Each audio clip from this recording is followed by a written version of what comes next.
It didn't even come on for some reason.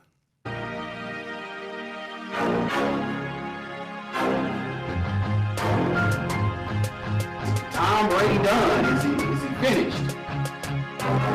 And Green Bay is not Green Bay right now. You always wrong. Ooh. Let's go back to Philly. A big trade just happened. Jimmy Butler. And he's facing his former team, so you know it's going to be some animosity. And the number one spot for them. Oh.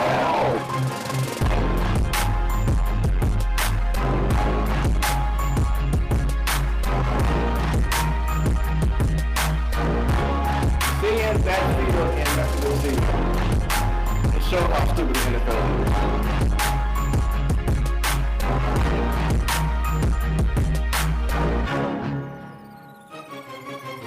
Down the east, under the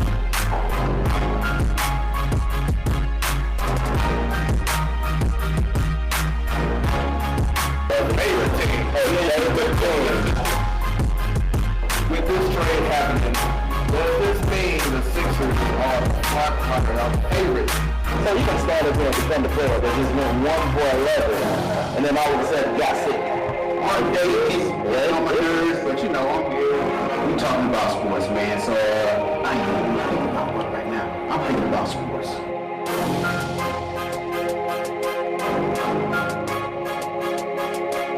Like that laptop dead. That'll be the only time you hear Stan tonight.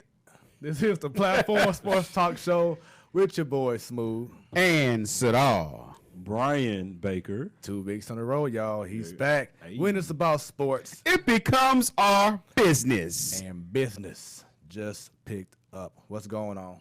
What up? Oh, I get a knuckle punch? Yeah, no knuckle steady to punch. stand, but yeah, I'm in there, baby. Yeah, man. So we here. This is your Wednesday night sports delight. It's hot out here. Like literally, it is hot out here in the Lou. But we made it to another week. We have a lot in store, but we don't want to hold this special guest up. So without any further ado, y'all, she came in. She is ready to give it to us. Yeah.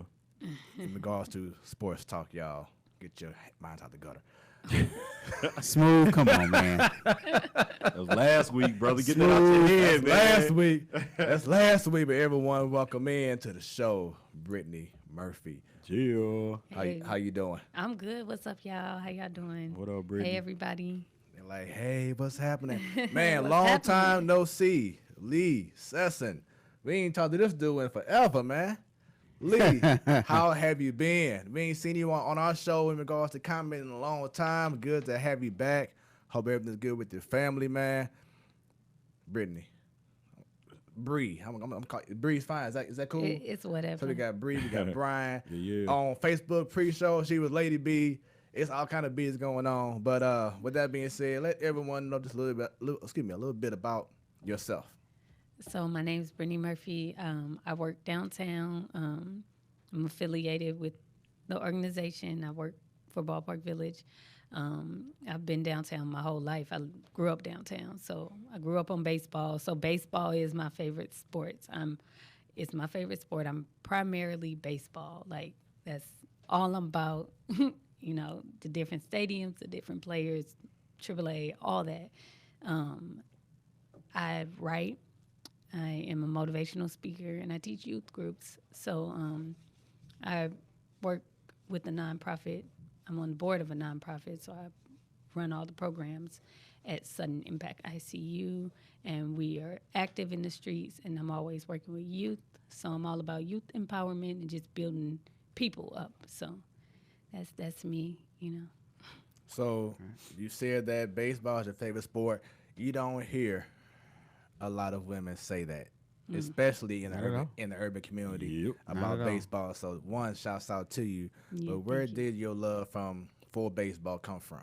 Because you told me your awesome story before, but I want everybody else to be able to hear your story, your background in regards to baseball. Okay, yeah. So my grandmother and my father used to take me to the games. My grandmother is Puerto Rican, and she and my grandfather, he was not around, so he died when I was like 5. So grandmother just used to take us all to the games all the time. It was like a family bonding experience. So my grandmother, this little old small Puerto Rican lady, she grew up. They lived right across the street from Sportsman Park, which, if anyone on the show is not familiar, that is the stadium in North City. It's right in dead center North City, right next to Bing Long. Chinaman, one of the best Chinamans in the city. Yes, sir. Look, if you know, you know. You know. And it's currently Herbert Hoover Boys and Girls Club, or Boys and Girls Club of America, and that's where the Cardinals' first stadium was. So I grew up over there my whole life, and when Busch Stadium was built, of course, I wasn't around for Sportsman's Park, but when Busch Stadium was built, I could just see the fireworks out my window, and I would always go to the game with my family. So I was very, very, very involved at an early age. And I have always, gotten to know the players throughout the years because my dad was like heavily involved in having us around them. So, I've met Lou Brock, he's like, he was a dear family friend to like us. I say was, but like my family not here no more that much, so he don't come around that much. So, yeah, it's really close to my heart, baseball. Yeah, hey, that's what it's about, man. I think that's why we have such a passionate fan base, because it's deep. It's deeper than just the game. Kept me out the streets. Right. It brings people together. I know you said that, back at the old Sportsman's Park, where it was right there on Hebert and Grand. Yep, right there. Right. Sir, Shout it out. Yeah, James Cooper Stadium. We was champions '94, baby. So Yeah. we get it in. Talk your stuff. Oh, you already know. Hey, Represent from. left hand batter. Yeah. Boom. Okay. Yeah, fun times back in my younger years. Yeah. Yeah, I Baseball and played. football. Yeah, I played. I remember, Who you just play for? I played for the team called the Greyhounds. I think it was at Surrey. I think it's Surrey Lane. Was that Surrey Lane? It was out in the county. Okay, all right. And yeah, we were champions in '96. Oh, So, okay, yeah. okay. As long as it wasn't '94, y'all good. Nah, Matthew Dickey Braves '94, baby. yeah, Greyhounds. But I remember, like maybe 4 or 5, and my mother having the game on TV. She was actually a Dodgers fan because my uncle played for the Dodgers organization. He played with Don Drysdale and Sandy Koufax and guy, Yeah. and he was a pitcher. But he played with Sandy Koufax, Don Right. Drysdale, Hall of Famers, Right. and he hurt his arm, and he never really got a chance to make it to the major leagues. But he played for the Dodgers organization, and of course the whole history with Jackie Robinson. My mother was Dodger fan. Okay. But me, they had the game on. I seen Ozzie Smith doing the opening day flip, and I Yep. was hooked. I'm like, who is this guy? So that's how I became a Cardinal fan. Way back, like, had to be like 1990, 89, 90, following ever since. Yeah, I love hearing stories, man. How about yourself? About what? You're a fan for the Cardinals. Oh man, being in St. Louis, like I said, played baseball. Baseball was actually my first sport. Oh, okay. We played bitty basketball when we was 6, but I was 5 years old playing at the YMCA on West Florissant, down there by 270. That was my first sport. I played T-ball, and me and my brother was so good at T-ball, they moved us up to the second grade team when I was in kindergarten, and so I was always playing baseball up until high school. And once I went to my first high school baseball game, there was like 14 people in the stands. I started running the track. I was like, baseball ain't for me no more. I need a fan base behind me, man. So baseball, Cardinals games we always went to. We went to the old Busch Stadium, new Busch Stadium. I was at the game. I remember my favorite memory at the old Busch Stadium was Tom Brunanski slow self stole home and won the game. Wait, you was at that game? I was at that game, man. I got the little bitty bat they gave out and everything, man. Oh, wow. I was 40, man, so I was old enough to be around for that. Wow. So that was like my favorite live game I think I've been to since I was a kid, man. So that game really got me wanting to go to all live games and stuff like that. So Man, that's dope. yeah, man. Sure, I had so many stories I can tell, but I was definitely had to say first my late grandmother. Man, she was an avid sports fan, especially Cardinal fan. She always loved seeing the Cardinals play home game because she loved them all white jerseys. Yeah. She always felt like those Something were about that white and the red and the Look. Because it make that And the red hat Cardinals, pop, yeah. man. Hey, ask Bird on the everybody's bats. grandma. Yeah. she was a huge fan of Willie McGee.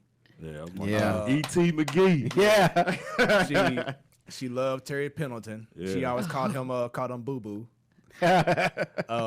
Just a huge fan. She would call me no matter what we're doing. She'll just call me. Did you see this? Did you see that? She'll give me updates on stuff, and I wasn't watching the game or whatever. I'll do the same thing for her. But just all of my family, we were big, sports people. And yes, Lee, she was one of the best fans ever. So you know what I'm talking about. Baseball wise, in regards to me playing, I played with Matthew Dickey. We was the Matthew Dickey Ramblers. Wow. Okay. Me They and- always switch their names, man. I never Me and understood Travis it. Triplett. played on that Okay, team. yeah. Oh, yeah? Yeah, and his late father was the coach of our team. Yeah, his father was everywhere, Oh, man. yeah. That Oh, dude yeah. was everywhere, man. Shout out to Yeah. Mr. Triplett, man. R.I.P., man. Then, that was my guy. Then I played later on during my high school years. Played in the summertime with John Albert and his dad. Okay. And Lee also played on that team as well. And Okay. we was tough, man. We Oh, was yeah? tough. It was some fun days, back then. So just a lot of great memories. I always used to think basketball was my favorite sport, but more and more, I just had like a different love Right. for baseball. So baseball is definitely number one. Basketball is like right there, like let me in. Football and other sports as well, but baseball, like I said, like we all said before, it brings people together. Yep. It's a whole different passion, that it brings Yeah. outside of other sports. Yeah, I always call, football is my favorite sport right now, but baseball is my first love, man. Yeah. Because I actually played baseball. I think everybody played young in baseball. It's like the safe sport to put you in. I mean, I played in high school, Yeah, I remember you said Oh, that. dude, wasn't that good. But The bad times in high school. I thought I was gonna be the next outfielder for the St. Louis Cardinals, but I couldn't hit a fastball. Swing and a miss. No batting cage practice. Do everything else, but I couldn't hit the fastball. I was good at fastball. I sucked at changeups, man. I never understood how to hit a changeup. Man. Forget it. I could hit sliders. I mean, some sliders, but curveballs I was good at them. But that off speed, man. Every time Yes. somebody wind up hard and just lob it over there, and I'm swinging 3 seconds for the ball even come to the plate. Right. no. It's like, man, so It's crazy, man. Yeah. I played, like I said, when I was younger, when I played in high school, and I didn't play a full season. I played like maybe, I guess like the spring training portion in college, and that was it for real. And then I played, of course, softball. So Oh yeah, I played the co-ed softball for a little while too. yeah. Them church leagues ain't no joke. saying. they compete. Man, I'm you get an eye saying. roll at service. Like, man. I'm like, I thought we play on Saturday, trash talking, and then we go to Yep, church. Yep. the next day. it's crazy. But I just love to see how people have so many cool stories in baseball. I remember getting the signed baseball from Lee Smith. Oh wow, Yeah. Big Lee That was my Smith. favorite Hey. That was closer, my man. dog. Yeah. He just got inducted. Yeah. Did he? Yes. Okay. What? Unfortunately, Oh yeah, he did. unfortunately, he chose the Cubs. No. See, man. I tell Unfortunately, you know what? If I had these headphones He'll- on, I'll Soldier Boy walk off right No, now. no, Right. no, he'll always The give Cubs. that hard. He wanted to come here. He wanted to come here, but the mechanics didn't work out. Of bringing him here for his Oh, Lee. induction.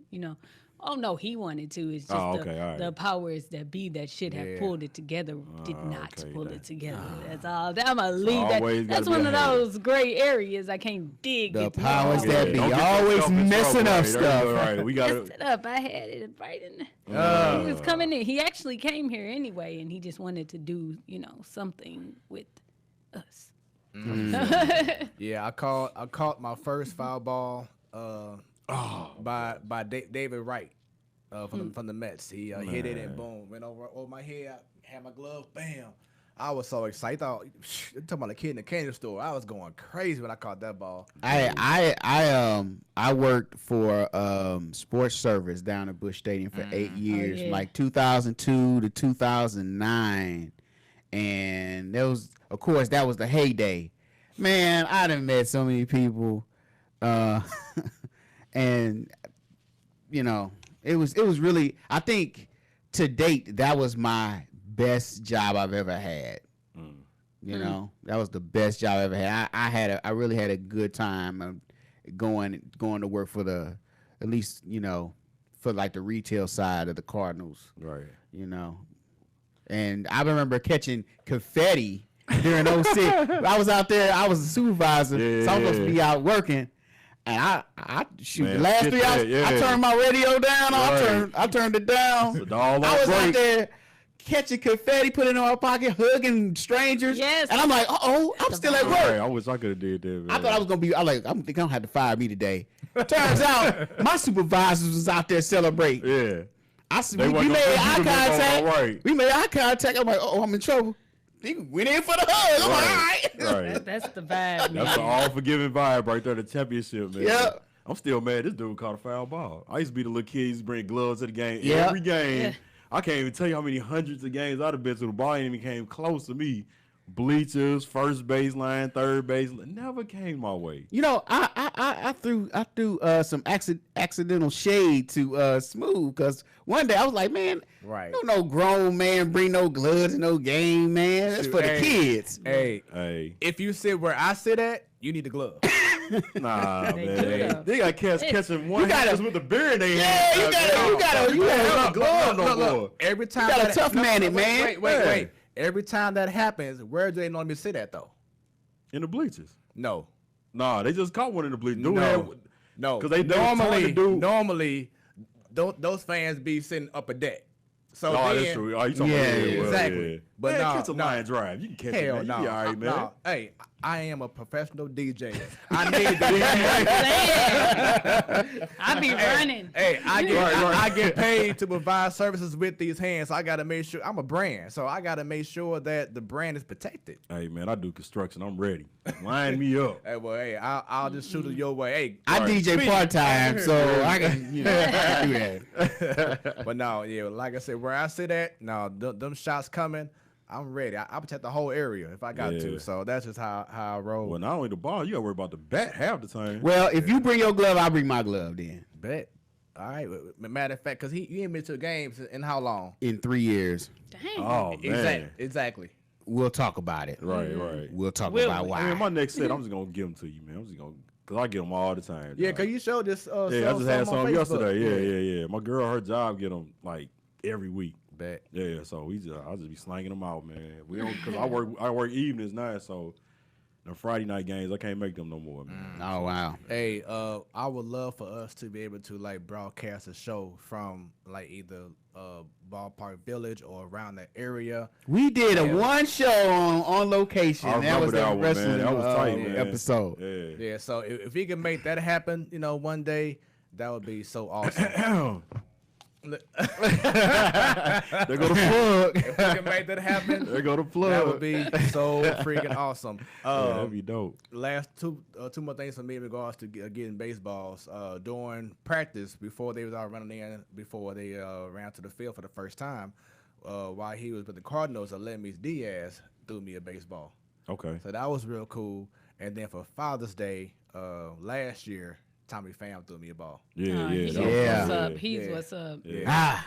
So that was Talk about it. Because I know you got something. Man, I'm gonna save it for bird talk. All All right. right. Speaking of birds, we got them empty seats in Kansas City. Right. Where Where is y'all, Kansas y'all City? fan base at? It's Kansas City, Exactly, man. Come on. Country self. Yeah, so if you see some off the chain or all of a sudden reactions, we have the Cardinal game on right now. They're facing the Royals, and just so you know, a lot of baseball will be discussed tonight. For those who may not be Cardinal fans, I'm sorry for you. If Haters. you want to discuss anything about your team, when we talk about bird talk, please feel free because this is all about the people. And the Cubs are losing 10 just to gonna nothing. say Woo! They getting spanked. My I was goodness. Boy. Cubs fans, Listen, enter this show if you dare. I dare you. I Because dare right you. now, I dare you. y'all getting Boy, y'all got I the was in my phone when they was 6-zip and they had runners on the corners. And I as was like, Stan would say, the Phillies are tapping that ass, tapping that right. ass. They over somebody's knee getting handed to them. shout out to my paddling. corporate friend Sean with the Phillies. There you go. Hey, Shout out Sean, to way to Sean. get them in, man. Hey, There you Sean, go. keep it going for the Phillies, man. Man. Yeah, hey, and we'll talk about it later on, but the Cubs, they suck on the road. They Yeah, they can't they- do anything. man. It's amazing. They can't play unless they got vines on the wall. Right. Right. And I think the last 3 games of the season, they play here in St. Louis. Oh boy. That's gonna be Hey, look who's in the lineup. Randy, Look at him. Okay. Center Checking field. out his player positioning You card hear me? that he just pulled out his back pocket. You know Man. what pisses me off? When fans get on Twitter and whatever their form of I social saw media that may about be, Fowler, right? And they say it all the time. Okay. More than they say it about multiple outfielders, and they love to say, "I saw such and such checking his phone Right. during the game." Come on. Oh God! Right. They ain't no real fans. Just Right. ban them. Just ban them. It's 2019. They got an electronic card. It's there. It it's is their- called a player positioning card. There you go. They check it when Look, they are in the outfield. Check Right. this out, because this morning, Fowler had a post. He says, if you are one of the people that have tweeted me that I need to stop checking my phone during the game, you should never be allowed to a baseball game I ever. saw. Yes. Flat out. So, like,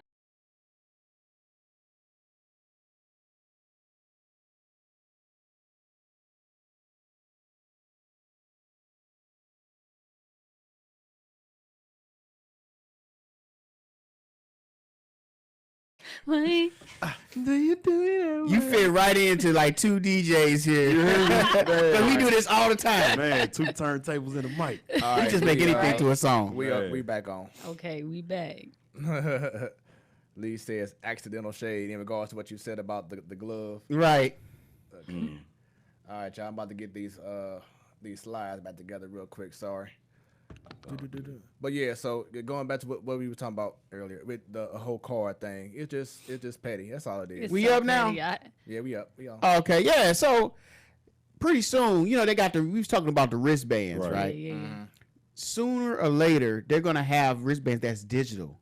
That you can lift up. It's Exactly. gonna be this thin, and you can see, you can like kind of tap up and down I for the seen next one play. in China. Right. Well, I didn't see it in Well, I mean, China, they but got I Apple saw Watches, it ain't hard to do. I Yeah. saw The it. technology is there. Right. It was like right there. I was like, Yeah. "Oh, what is that?" And the lady was just like, "They way advanced." Yeah, they are. They scared me with that. Oh, chip look at they had, raw rich. Oh, when they try to make it like you got the phone inside your arm now. Y'all seen that? Yeah. oh yeah. Yeah, so man, look. I'm not gonna do all that. That's Heck no, I'm done I with can do phones. all They that. do that one. nah. That's my you ain't gonna last put nothing phone. on me. I mean, I'm pretty much. I don't know. It's technology is. It's It's a crazy. love-hate relationship. It is. They made it to the point where we cannot live without it. That's Right. the whole plan. Now But I hate it. yeah. on replacing umpires with robots. robot umps. Now, it's one of those love-hate things. Have you ever been to a game when you've seen the worst strike call in your life? All the and time. it has cost you the doggone game. And you're like, what is he seeing? What is All the he time. seeing? That's robots would take care of that real nice and swift. But then you take away from the dynamic of the game. You Exactly. need Yeah. those emotions throughout the baseball Exactly. game. That's what makes it fun, And win or lose, yes, it'd be vital. But at the same time, as many games as we have in the season, those strike calls and stuff, that makes it fun. That take makes that argument out of adds to baseball. that adds to the dynamic of baseball, you know. And I feel like that would take away from the dynamic that we have in baseball by adding the robots, but it would also, you know, help fix a lot of situations. But dang, everything don't need to be fixed. Just let the boys play. Exactly. Let them play. If they Because you play see what smart, happened when, play. you know, you had the instant replay in baseball. Right. Yeah. It took away all of the umpire fights and with the ump. Those used to be fun. That's what I'm saying. You got Lou Piniella. Lou Piniella would not survive. He wouldn't know what Bobby to do. Lasorda, like, come on, man. Like, dude. Every time I think about an umpire, I always think about Naked Gun. Oh, When yeah. Frank Drebin was the umpire. You know what I'm saying? So you gonna take away all of that? Yeah, like, nah, that's man. Sweet just Lou, deal with it. Sweet Yeah. Lou Piniella. It was a show. It was a show. Every Yeah. time something go down, he's kicking dirt. He Yeah. throwing the bases. Man. He taking the bases with was it McClendon from the Pirates? Lloyd McClendon. Lloyd McClendon. Yeah. Man, Bobby Lasorda had the best first step ever when he Tommy. got mad. Tommy Lasorda. Don't trip. Yeah. Tommy Lasorda. Out of there, man. Ain't nobody. He liable to fall though. You ain't lying, but he get out there though, man. Yeah. That's what I'm saying. They gonna take that away. So there is a league. It's like you have the minor leagues, then you have the league called the Atlantic Coast League. Yeah. That's where they do all the testing at. Yeah, Yeah. right now. Did you Right. see what they doing right now? Yes. So check this out. You know how when you it don't matter what count it is. If you at bat, and if the pitcher throws a wild pitch, you can actually run the first base. Still, Well. they're testing out stealing home, Yes. Oh. Yes. Yeah. Okay. and they So- I gotta test check that out, and man. they Yeah, talking it's about crazy. Yeah. testing out starting extra innings with somebody on second. It's in talks. I don't know if they started. They it try to yet. speed up the game. So somebody automatically go to second base. Yeah, It's like against baseball, man. You That's what I'm supposed saying. Man, that's the age old time. you're you can't testing mess with- out. Okay, you can mess with There's a a lot of fine sports, line. man. Yeah, you can mess with a lot of not baseball. like the dimensions of the field is perfect. The dimension of the field has not changed in over 100 years. exactly. The rules ain't really changed. All that, man. Yeah. Yeah, man. It's just the things around it. Man, baseball is Change. America's favorite pastime. How do you feel about Rob Manfred? He's doing okay. We heard every brother, both of y'all, buddy. Man, speak the truth. Yes. Speak your truth. He's- Speak it. This is what we're here he's for. testing the boundaries. Without being man. in trouble. He's Right, testing the yeah, boundaries yeah. of this. I'll put her in a tough position, know, man. There's some things I agree, there's some things I don't. But like he's better than Buzz Sealy. He's better than him. He don't change. I mean, he's just like old crinkly, just it's like there's some things that say- Sorry. yeah, Try to do there a you go. Statue of Liberty catch. I mean, There's some things you got to be leaning on, but then there's some that you just can't. Kind of like the whole Pete Rose thing. oh God, Like the Pete Rose thing. Uh-oh. Like he's standing my pat. favorite thing to talk He's about. he's standing pat with the whole. Well, okay. Let me ask you this: what is your stance on Pete Rose? Listen, I'm one of those things that it's like a half side and not so much. They took credit where credit was due from him Right. over him getting caught. Something personal. Yeah, and that pissed me off. Come on now, like you ripped him of his stripes over something that multiple people were involved in, and he just got caught. How many Pete Roses do you think are in the league Exactly. or were in the league? Yeah. So that's my stance on it. Pete Rose is one of the all-time greats. You know, And you can't deny all-time great. The same way you can't deny Barry Bonds. Oh, that's you different. can't. Yeah, that's On different. steroids. That's different. That's totally I mean, different. That's but, I different. mean, but prior to the San Fran, he was already That's on true. Hall of Prior, Fame. That's yes. true, yeah. Prior, But he still yes. always had that But attitude because after- he cheated, man. That's So, a different type of so cheating. with that being said, do you feel like there should be maybe like it's an asterisk room or something? Yeah. Like Yeah, definitely. he should Yeah. still be a Hall of Famer. You put the asterisk on all his stuff that he had basically with San Francisco. And how about Roger Clemens? Same Same thing. Yeah. Same thing with Sammy Sosa. Same thing with Mark McGwire. Yeah, the list goes on. Sorry, but Mark McGwire. And even A-Rod. You know what I'm saying? A-Rod. Yeah. So Yeah. Nobody's exempt. A-Rod, he trying to do everything he can to clean this image up, boy. He ain't Lying about losing $500,000. I was gonna bring that up on the round table. Yeah. Or idiot of the This week. is the round That's all I'm table. gonna say. When is the round table? So what is this? No, just This ain't the round The table. longest pre-show we done had. yep. This Then what is this? Excuse What my are we doing This here? has been just straight talk since we presented her on the show. It's Oh, been straight man. baseball Yeah, we talk don't- right now, you for know real. what, Not you're right. not bird The talk. logo It's ain't baseball up. talk. Well, you might as well just call this the round table. Not yet. Round not table yet. bird Not talk. yet. This is just general conversation that the people, and I already have some people already give me shouts out like, hey, this is a great conversation. So shouts okay, out to well, you. that's But what's Lee up. says robots can be hacked. Exactly. True. Lisa, I'm sorry. Don't let the Patriots in the baseball league. They'll find a way. They'll find a way to cheat with it. But They let me gonna tell you, reprogram that something, Lee. So can those human umpires. They can be hacked mentally. Yeah, that's true. Yeah, That's that's true. Point. True. Then he I'm says, telling you. in regards to the whole someone can steal home, that sound like an 8-and-up baseball league. They do sound like. So once again, Yeah, they doing it though. they Yeah. trying. They're testing it, like he said. That's their major place where they test. Well, that is the place where they test everything, and the stuff that they are proposing.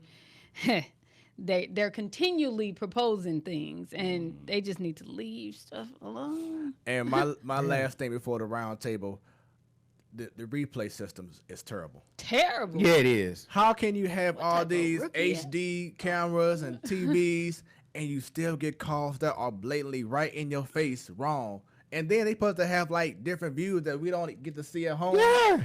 How you supposed to have all these views Slowing the game and down you for still get the this past series against who we just played the Pittsburgh. Pirates. Yes, the Pirates. They had so many was like, blown what the calls against hell? us. It was terrible. What the hell? Yeah, it was I so was terrible. pissed. I just wish I could have seen Stanton face. Nah, it's terrible, and that's what I mean. You know, come on now, like I don't care. Like it's always a dynamic to it that's unseen. Like I said, how many Pete Roses are there that have not got caught? And I need to be careful continually saying that, but I do believe that sometimes when you get something that's continuous like that, that it's not a mistake. Right. Yeah. And I put my foot down on that. Like, Yeah. what all the angles, all the replays, and you still make those shit up. Oh, go ahead. Hey, got your 10 seconds. Hey, let it out. You making those shit calls. That's bull crap. Come on now. We Yeah. can do better than that. Like, Shoot, we got Get to outta bring here. her back for the first win. got a bad boy edition. You missed it by a week. Oh, bad boy edition. We got to get I'm on, gonna keep my man. shades on. There you go. We might wear all black next time. There it is. All black. There it is. So yeah, that is the pre round table. The pre-round table. Before the round table. Right. So with that being said, the round table begins now, and I do Okay. have breaking news as you was going to bring up earlier on Let's the get pre-show, it. but you want to hold it. But it's official that as of Tuesday, the MLS will announce St. Louis as the new expansion team. Yes. So big news. All right, man. It was a lot of drama leading up to this moment because Oh, it was. we Was it? Yes. You know We- me. I don't really catch sports like about It was politically, Yes. like it was a lot Oh, of politically. political drama about Yes. who was St. going to Louis, pay though. for the team, Right. who was going to pay. I Right. mean, for the stadium and this and that and the third, and the taxpayers' money. What would be going to this? We don't need more of this. We need more of this. But most of the people. How about that our are- schools? How about our Man. schools? And this. Most of the people that are complaining aren't doing shit in the community. So whatever. That's right. yeah. And yeah, Sports. see, a lot of the people that it's the same thing happened with the Rams. Exactly. Mm-hmm. You know, it's the same discussion. Well, we need schools and stuff. Were you a Rams fan? No. Well, then why are you even talking about Not it? even active in the school community like she said neither. So Right. you just Exactly. Twitter-fingering it for real. And what they don't see is the areas in which we need it the most, the area in which the crime has been high for just my entire life. That downtown area, Man. having an expansion, having something for those kids to do, profiting off of all these teams that will be coming will help the neighborhoods. We can build community centers in those neighborhoods by the revenue we're getting from the teams. Yeah. You know, and you look at people like Adam Wainwright, who lives here, who puts a lot back into the community locally. He's putting back into the systems. He's putting back into the homes that are in our community and things like that. And he's also doing stuff worldwide, and he's gathering his teammates to do that type of stuff. We need people like him and more people like the athletes that will get involved and start a wave. That's going to change our community. And it's going to open the kids in our community to different areas. So people need to stop worrying about things like their taxes going to spending all this money when they're not even actually taking care of the things that need to be taken care of in the community. And I'm not going to say everybody, but the majority of people who do all that chirping, you know, they're nowhere to be found when in times of need, and you're not looking at the bigger picture. This will bring us revenue, and this will bring us more passionate athletes to our community, and this will also bring more things for the kids in our community to do. I mean, I think you know, just as politics here in this city, when it comes to like, you know, building stadiums and this and that, I think a lot of the politicians cut their nose off the spite of their face. You know, they just trip over themselves all the time, and I'm surprised that they was able to pull this off. And then there's just been a history of a lot of people from St. Louis being narrow-minded. Yeah, Everything that you brought up, that was the same exact issue with the St. Louis Cardinals, the football team. Everyone was fighting about this and that, and the owner at the time, Bill. I think he's still the owner, but he passed away now, I believe. Yeah, the Bidwell family. Yeah, the Bidwell family. Bill Bidwell. He wanted to stay in St. Louis, but he wasn't getting that backing because everyone was in a fee-fees. He was actually in tears the day that he left. Yeah. You know, so it's been a constant theme about St. Louis people being narrow-minded on certain things. And as you was bringing up about revenue, just look at what the Blues did. Absolutely. Yeah. We did about $300 million between those 7 games. Yeah. And look at it, and it was a good look for the city. Instead of talking about the amount of people who was killed, we talked about look at how many people it was downtown during the celebration. Exactly. Right. And look And how no good incidents. we did. Yeah. Woo! Yeah. No fights, no riots, no nothing. Nothing. Now, let me tell you now, when I was going downtown and I was leaving, now game 7 we didn't get game 6, so I had to stay game Yeah. 7. And I had a flight leaving out to New York that night. It was supposed to leave that day, but my friend rebooked my flight. So I'm getting ready. I said, I got to be to the airport by 12:05 or 1:05, I forgot.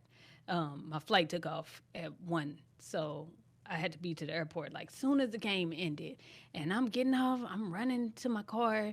It's people outside holding up signs, taking off their shirts, and just jamming. And I get in my car and I hear honk, honk, honk. Honk, honk, honk. Next car. Honk, honk, honk. I'm like, all right. Honk, honk, honk. You know, and then I had a couple rally signs left in my car. So I just started handing out rally signs because I had a lot of rally signs from promotions left over. And I just started handing them out. And people were so grateful. They were like, thank you so much. I'm keeping this in history. Can I keep this? I'm like, yeah, you know. Yeah. So it was just a good vibe. And we did good because I tell you. And then, you know, going back, like you said, game 7, I mean, the 7-game series, how much money brought in. Yep. You think about all the national publicity that St. Louis got. Yeah. You know, sports can bring people together. People forget about that. Sports can bring people together. That's why you need to support anything that we're trying to do to revitalize the area, to bring more positivity into the area. Yeah, I mean, that needs to be backed up more than for what the it has past been. 5 years, we've just been bad news, like from Michael Brown to the crime rate to the murder rate, losing the Rams. We needed something. Yes. And we got it. Yeah. And we got it. Yep. And I feel low key that losing the Rams was actually a blessing in disguise because it opens up more opportunities for other things to come in. You know what I'm saying? If the Rams would have stayed, would we have a shot at the MLS? Probably not. But the MLS felt like, you know, St. Louis was done wrong. Yeah. You know, so As we were. You know, it kind of gives us like that it kind of gave them that extra incentive, well, not incentive, but like reason to say, let's see what St. Louis has to offer. And then St. Louis came with it. So to everyone who is part of the investment crew for MLS, which actually one of the investors is a woman. So now she's gonna be one of the few owners in all of professional baseball. I mean, professional sports. Carol Kendall Betts, that's her name. Okay. So she's gonna be one of the few minority who's gonna be on the team. So That's beautiful. that's big. So shouts out to St. Louis making that happen. Let's keep on doing bigger and better things. Let's talk about this Antonio Brown situation. Do you agree with anything that he's doing? And for those who don't know,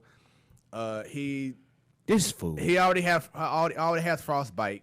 Right. Hell, you got frostbite in the middle of the summer But now in Oakland, California. he was threatened to retire at first God. because he was complaining about the NFL changing the helmet rule.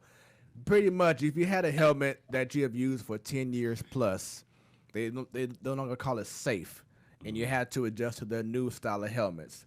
Antonio Brown was like, well, this new style, I can't really see as good as I want to. If they don't get this changed, I'm going to go ahead and just quit and retire. Man, you know what? Just retire, dude. Exactly. Just retire then, man. So yesterday he lost the appeal. Oh, ooh. Yesterday he lost the appeal. Then today, well, was it yesterday? No, I'm sorry. Monday he lost the appeal, and then yesterday he came back to Raiders practice. Right. But just the fact that he would even do something like that, he already didn't have a lot of respect outside of his game. Yeah. But do you think Oakland is in trouble with this dude, They've been in trouble. or will he change everyone's mind and go ahead and produce and be the AB on the field? No, they in trouble. They was already in trouble. John Gruden ain't the same John Gruden anymore. I think he didn't kind of conform to the times. I think John Gruden was never that type of coach. Like if it was a superstar, yeah. he, you know, you Well, see he- it on he- you see it on Hard Knocks. Well, You he see it on definitely Hard Knocks the way he Keyshawn approached Johnson a couple times. But I'm saying with Antonio Brown, my thing is it's other ways about going about that. You don't have to be so extreme to where you're gonna retire about it. Tom Brady also said with his dislikes about the helmet. You can speak your truth without it being so dramatic where you're like, oh, well, I'm just gonna retire it and I quit. Because you got a fan base. You got little kids looking up to you and stuff like that. Yes. You don't never tell nobody it's okay to quit in sports. Everybody know that, no matter what. And you glorifying it. You know what I'm saying? So that's what I got a problem with. I mean, even Colin Kaepernick didn't quit. Right. Yeah. You know. Man, preach. Exactly. They had to So- force him. out. That's the perfect You line know. right there. So Right. You know, start setting better examples for people except for always wanting to find a way to quit and give up or say, oh, I ain't going to do it. Start being a better example, man. You got people who looking up to you.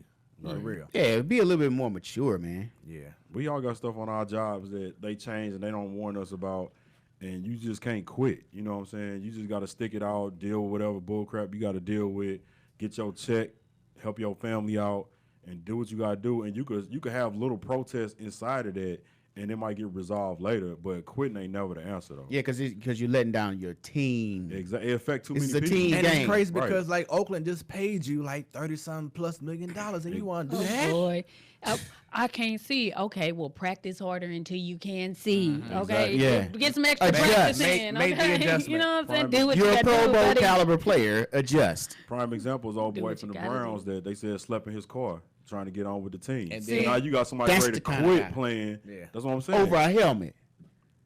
I'm pretty sure that guy would love to Exactly. take that You helmet have that no problem. you Yeah. giving up on Yeah. and put it on They for don't another understand team how and blessed play. they are, man. Yeah. Yeah. And that's been a reoccurring thing with, and it's unfortunate, but with these brothers in sports, they forget that they wasn't always so blessed to be in that position that they are right now. So that has to definitely change. Speaking of not being humble, Dak Prescott was offered like $30 million Yeah. by the Cowboys, and he turned it down, talking about he want 40 want 40. mil a year. Is this dude on crack? Dude, this dude is on that dust.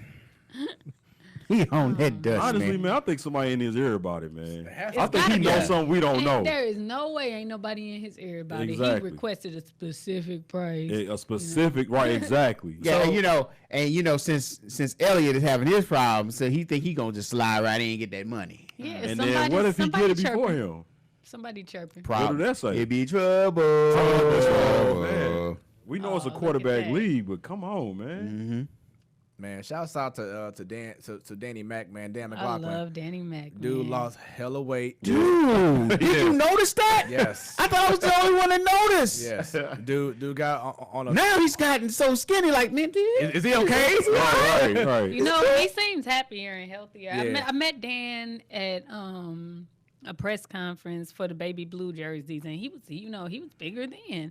To Right, see right. his change, and even Mike Claiborne too. He Yeah, he made a did too. very nice, healthy change, and for his BMI, they are at a healthy weight for their BMI. It just looks different for us to see them different after being the same way so long. I'm trying to get there. I'm not trying to get there. Hey, man. I was trying to get just a little slim down, lose all this water weight myself. But And Danny Mac, he came a long way. You know, he had a great start, but then he had like a couple years where he was down in the dumps. Like he was pulled over for a DWI. yeah, They had his mug shot on there. I mean, he looked bad. That's when he gained the weight. Then he, like the last couple years, he was, a little healthier. He came a long way. And Yeah. thank goodness for that though, because is he not one of the best voices? Yes, he we is. he have? is. Yes, he He is. is one of the best. He's so on point with it. He is so very passionate about everything. Yes, He's he is. passionate about his love for the Cardinals and his love for the game of baseball. And he's very passionate when he speaks. You can see it. You can hear it in his voice when he speaks. And he is one of the best voices we've had. Yeah, in a long and he said time. that no matter what offer comes his way from like national program like ESPN, whatever, he's staying with the Cardinals. And and for that, I think he's gonna be that next guy, like that Yeah. that next Jack Buck, I agree. that I next Jack agree. Buck, that Mike Shannon. Yes, I agree, and he has a positive attitude, and like I say, you can see that love and that passion, and for the city in general. Look how hard he's been pumping this MLS expansion. Yes, yes. Yes, he loves our city. He brings youth groups to the baseball games. He does a lot in the community, and he's a very, very nice person, to get to know. So. Shouts out to Jay-Z. Man. The NFL is forming an entertainment Doing it, and man. social justice partnership with Jay-Z and Rock Nation. Yes. Rock Nation will become a co-producer of the Super Bowl halftime show. Yes. They're also, like I said, in regard to social justice. So Jay-Z, man, he just never ceased to amaze. just man. making He get power to pick move. the halftime, the Super Bowl. Yes. That's what billionaires do. Man, he making power what moves, man. billionaires Yeah, do. you would know. Dude is know. making I'm moves. trying to get there, You man. studying, brother. I'm Yeah, serious. Yeah, I know. That's what I'm saying. Dead serious. Try to get there. Get it, man. Yeah, so Jay-Z says that pretty much through music and entertainment, he could help amplify the league's Inspire Change initiative. He's pretty much saying, are people going to continue to sulk? Not saying that it's wrong, but are you going to just focus on sulking on kind of Kaepernick, or are you about bringing more people to be more aware and to provide more opportunities, to provide different narrative? Yeah, I Being mean, focusing on just I still feel Colin kind of Kaepernick. a little salty. You gotta address Kaepernick at some point, man. At some point, yeah. Here's the thing. Gotta do that. His entire protest went over people's head. Right. And that's what Uh-oh. we mean about social And I'm sorry. awareness. Breaking Okay. news. Oh, Randy A. first Let's at go. bat First for the at bat. Cardinals. let's go. Come How on. you a rookie with 4 gold chains on? Hey, You know hey, what? let's talk Honestly- about They that. style, yeah. What's the He signing from the bonus for that? Caribbean, Cubans man. are flashy. Yeah. They Cubans very are flashy. Y'all get Ozuna got a Terror Squad chain on, so I already know. But you know just saying. what? Though the minor league players, they struggle, Right. before Yeah. they come up. Unless you're someone who comes from a family of profit or Exactly. something. That's why I'm who shocked. has like, a supportive man, family. why, They is Ozuna struggle. Dominican or is he Cuban? I don't want this Ozuna. Dominican. Dominican. Okay, Yeah. my fault. Dominican. Sorry. Hey. He's Cuban. Right, he's okay. Cuban, Right, okay. got you. But I've been around them. I've seen their lifestyle, and I can honestly say that they have struggled, and Right. I don't really want to speak on anyone in particular situation. I don't want to put anybody out there like that. Right, but right. I mean, I have seen some things, and these guys getting that call up, man. That's I'm big, so happy man. for him. And Yeah. they go through So a lot. It's like, with us in the States, with football and basketball, they are with baseball. Yes. And it's Yes. thousands and thousands of players trying to break through, trying to just get out of the country and make a better life for Yeah, themselves. for anything, not even just baseball, but anything. So, Yeah. And that's why it goes back to the whole Antonio Brown thing being silly. Yeah. That Yep. what you just said is the perfect reason why you do not need to be acting like I remember Sammy AB. Sosa bringing up the story where how he used to make a glove out of a milk carton. Yeah. I mean, man. A very cool thing. Speaking of Cubans and Rosarena, Yasiel Puig today officially became a U.S. citizen. Good, for him. okay. Good What's for up, man? him. Yeah, so that's real cool. Rosarena strikes out his first at bat. It's all right. Good Sorry. cut, though, brother. Good cut. That'll be his last strikeout of the day. There you go. Call There you it, go. There Call you it. go. He got There it this. is. Speak it I into mean, existence. It Right. is. He put some Who's wind on I that think ball, though. He Tommy- swung with a purpose. Yeah, Tommy Edmonds struck out his first at bat too. I think I have it in my notes. I can't recall. I'm pretty sure he did when he first got called up. They were in Chicago. They were in Chicago when he first got called up, and I'm almost 100% sure that he struck out. But yeah, these guys, they work so hard. Shout out to Dexter Fowler for Right. constantly being involved in our community. Shout out Also, to him. shout out to him for them dope Yes. cleats he got on. Every game. That was like a bottom of top. Jordan, hey, he with Team Jordan, so he Yeah, get them them joints tough. I was just any tripping day, on all that. day. Man, okay, Dex. Yeah, when I went to the game, last week, 2 weeks ago, when they faced the Cubs, Yeah. he had them J's on. I'm like, man, them shoes are Man, clean, them tough man. right there, man. Clean.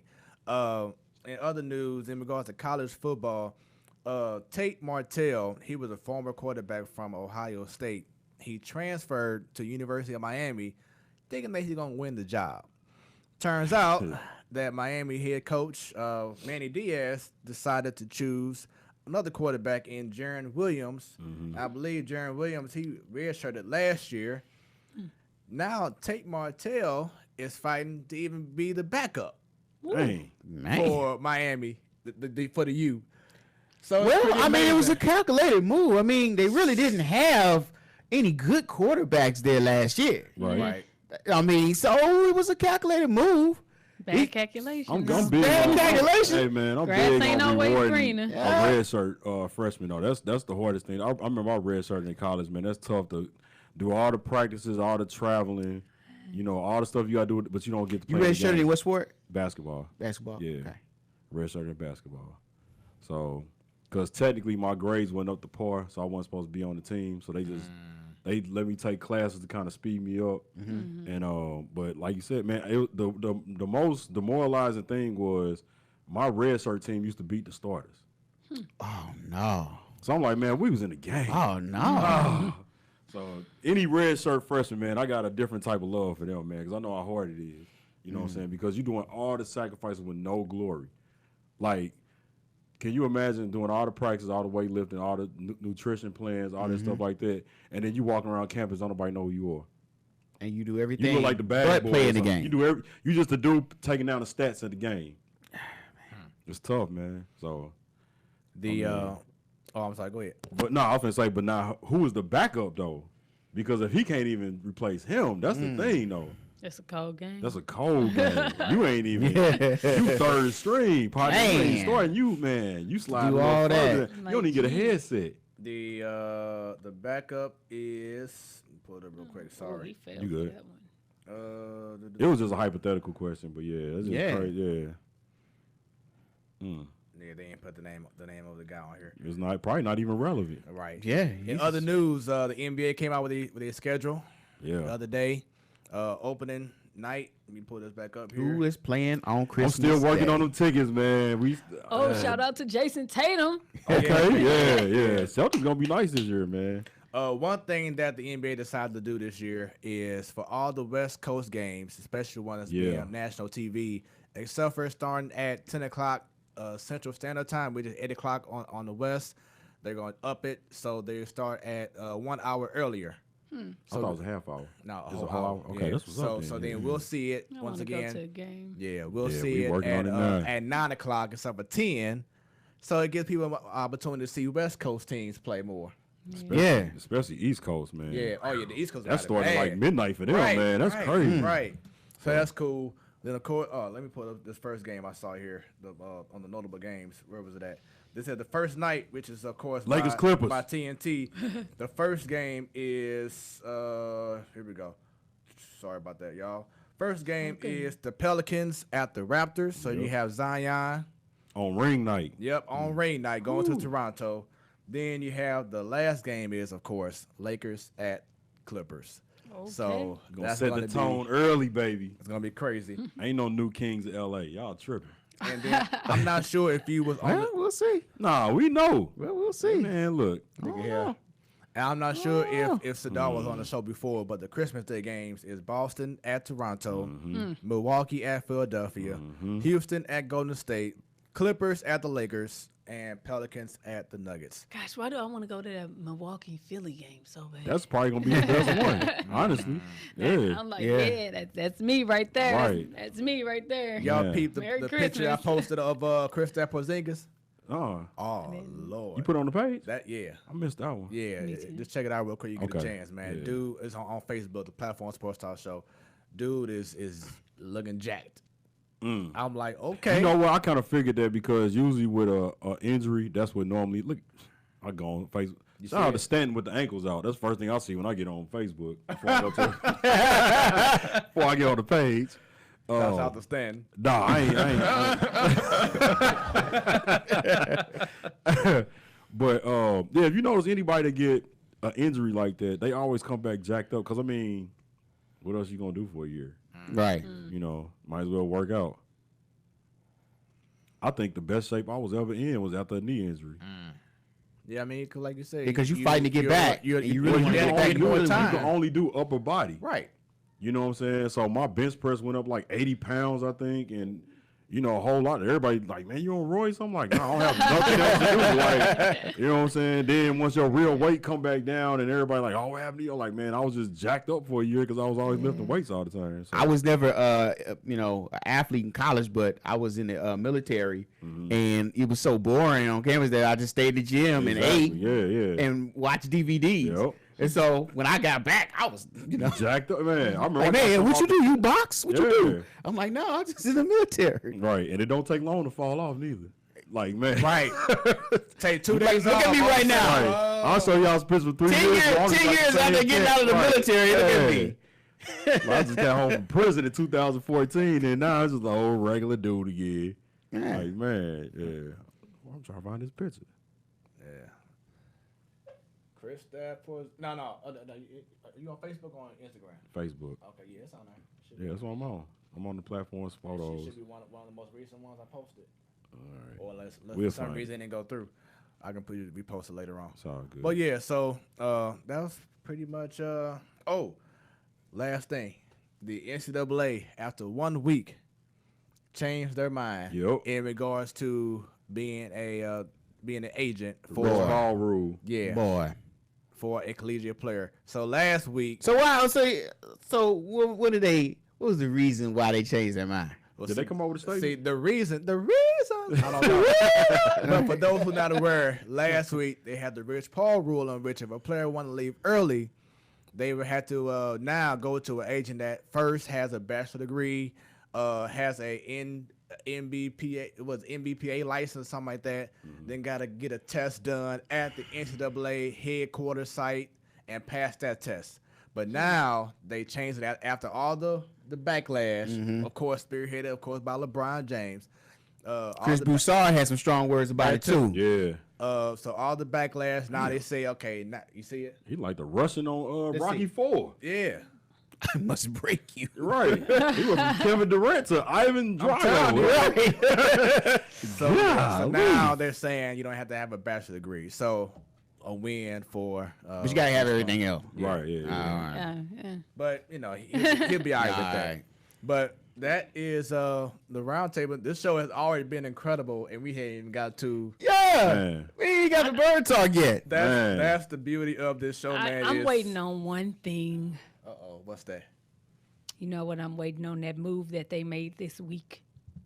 Oh, you talking about okay. Yeah, I'm waiting on that. I have no clue what we're talking Oh, about. we're going to get to it. And you're Okay. going to hear some very passionate statements from me about it. Oh, okay. So, Bird Talk. This is normally it's the positive, negatives of the Cardinals season, but once again we have Bree in the house, and she, as she explained eloquently earlier, that she has a passion for the Cardinals, and we're gonna get to a lot of good discussions about this team and how we feel this team is. We may get into some nice little debates, some nice little I agree to disagree, but we're going to have fun with this team. Let's start off first with this Randy Arozarena move. Yay. So once again, he got caught up yesterday, but once again, it takes the team too long to make moves. Yep. Where now we talked about this last week. Of course, you wasn't here, but the Cardinals in the past has always been a team, especially with Walt Jocketty, LaRussa, Dave Duncan. They were always proactive. Hey, if this is lacking, let's bring this guy up. Let's do it. No discussion. What has happened between that time and now? Because this organization is behind. I'll tell you what happened. I'll tell you what happened. John Mozeliak happened. I knew you was gonna go there first. That's what happened. Uh-oh. And so, just like a couple weeks ago, it started, and I say it's time to hashtag fire Mo. Hashtag fire Mo. I don't That's know. what happened. Yeah, he got it on the screen right here. It's coming up in a second. But yeah. Keep on going, Sadal. I mean, you said it. Walter Jocketty had a plan. He executed it. Wasn't afraid to make moves. Here comes John Mozeliak. Well, we're going to be smart about our moves. This, that. Just give us time. Give us time. We gave you about 5 years worth of time, and nothing to show for it. Right. And now it's really showing. T-Bone says, here we go again. Yeah, here we go again. Just like my Fire Matheny. Now we have Fire Mo. There it is. There you go. And it's just we've been waiting for this guy to get off of his butt and make some moves and quit being scared, man. All of the pitchers that we could have had in the past could have signed. Oh no, this didn't work. This didn't work. I'm so disappointed that this. Come on, man. Now, I will have to say this I cannot. I love you, John Mozeliak. So, yeah, just I'm gonna put that out there. Mo, you are my fave, and anyway. But he's not making moves by himself. You cannot hold one person accountable. There is not a move that man makes that is not agreed upon. That's fair. So and I love you, Mr. DeWitt. If we're saying fire Mo, where does the DeWitt discussion come in at? Yes. Of course, we cannot fire our He has been forgot about. But they have to sit down and stop making fire moves. He says that they're making smart moves for the future of the team. However, it seems like they're making rapid fire moves. That's what it seems like to me, and not the right rapid fire moves.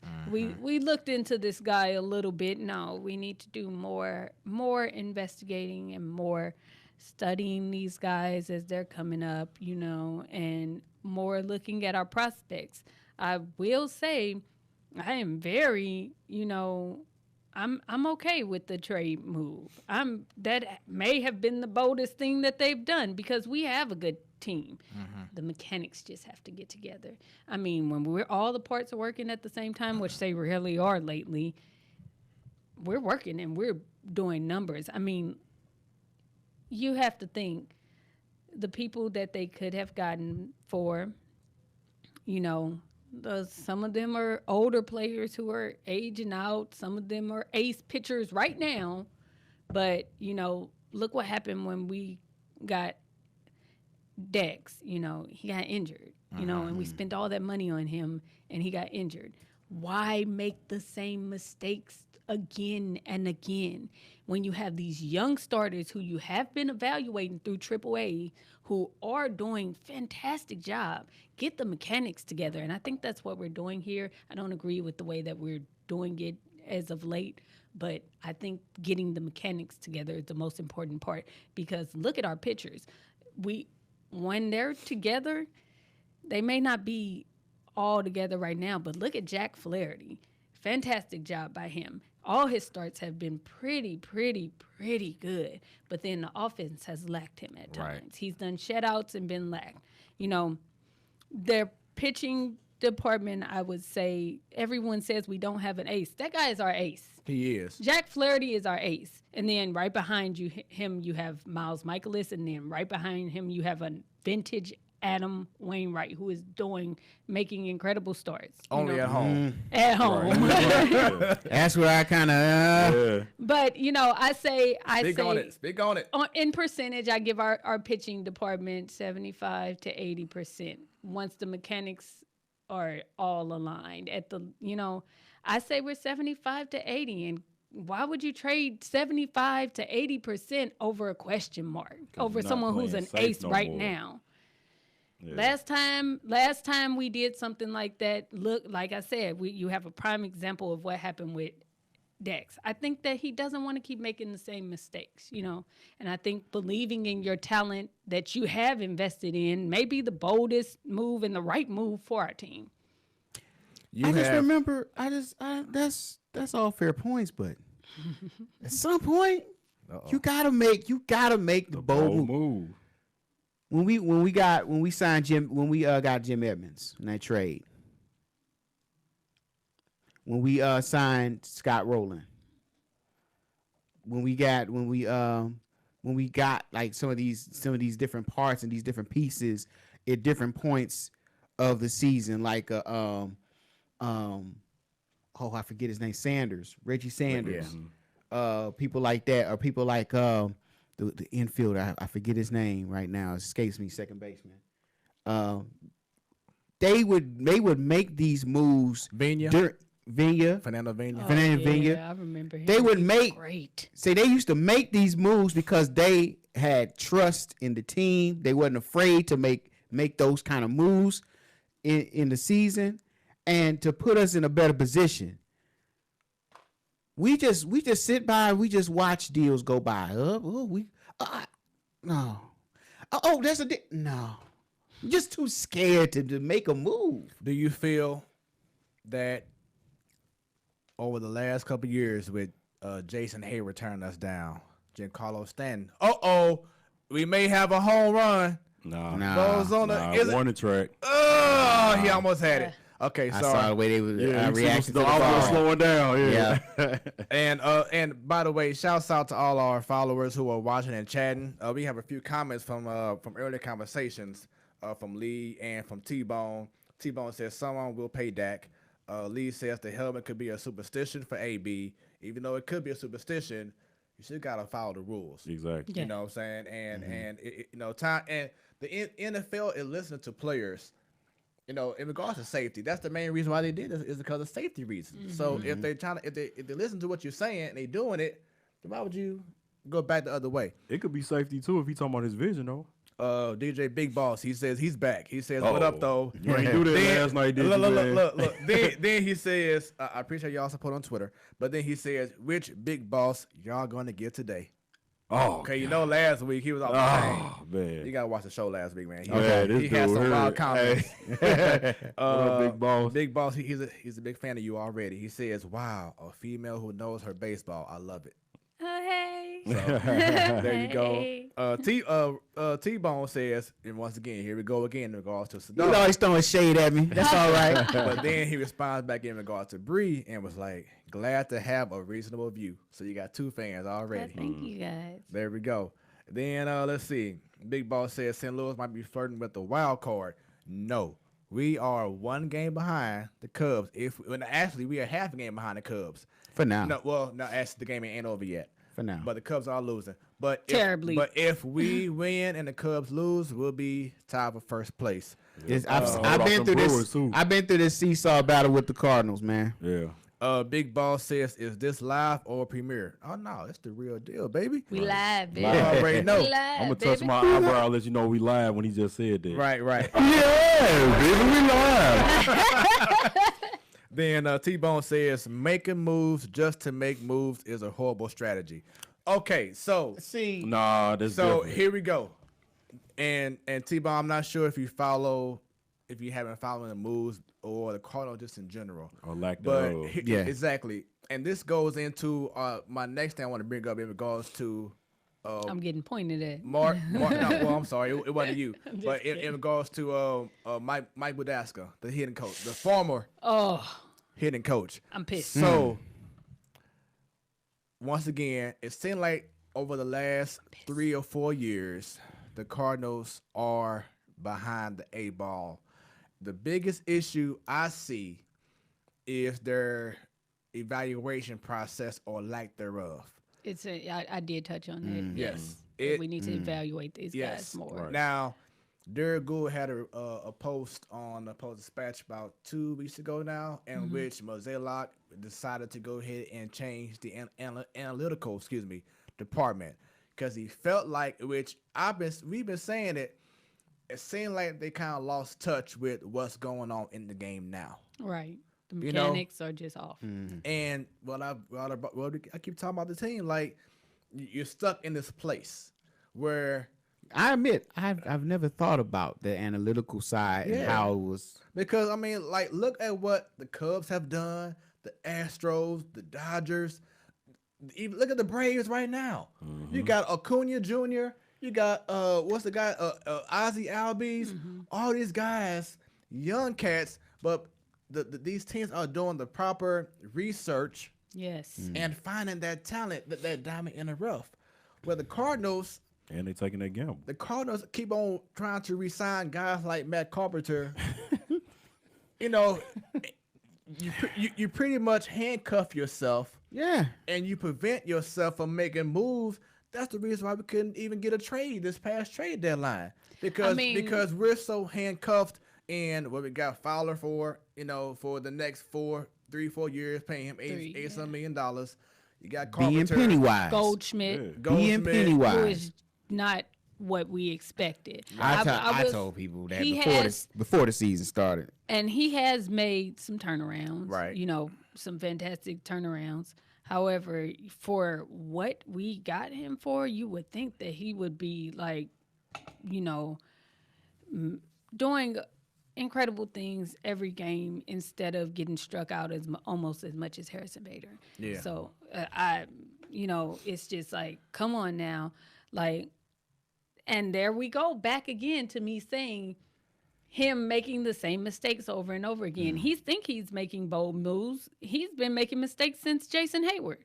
So we have to evaluate more. And that's why I think that actually what he did this time was good, because these rookie players that we have, they're in spring training with us. I saw Tommy Edman shoot bombs in spring training. He was on fire. His name was written down on my list in spring training.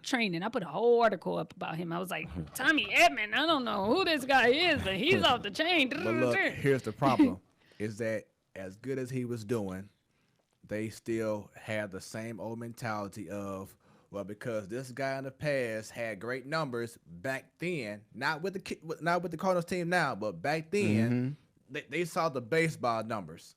So they put their faith in, well, let's see about Jed Jerko. Let's see about Matt Carpenter. Even though he was 0 for 50, he was still in the lineup every day. And that's what I was saying about Goldschmidt, and people were looking at me like I was crazy. Oh no, you were right. I said, look, he's on the wrong side of 30.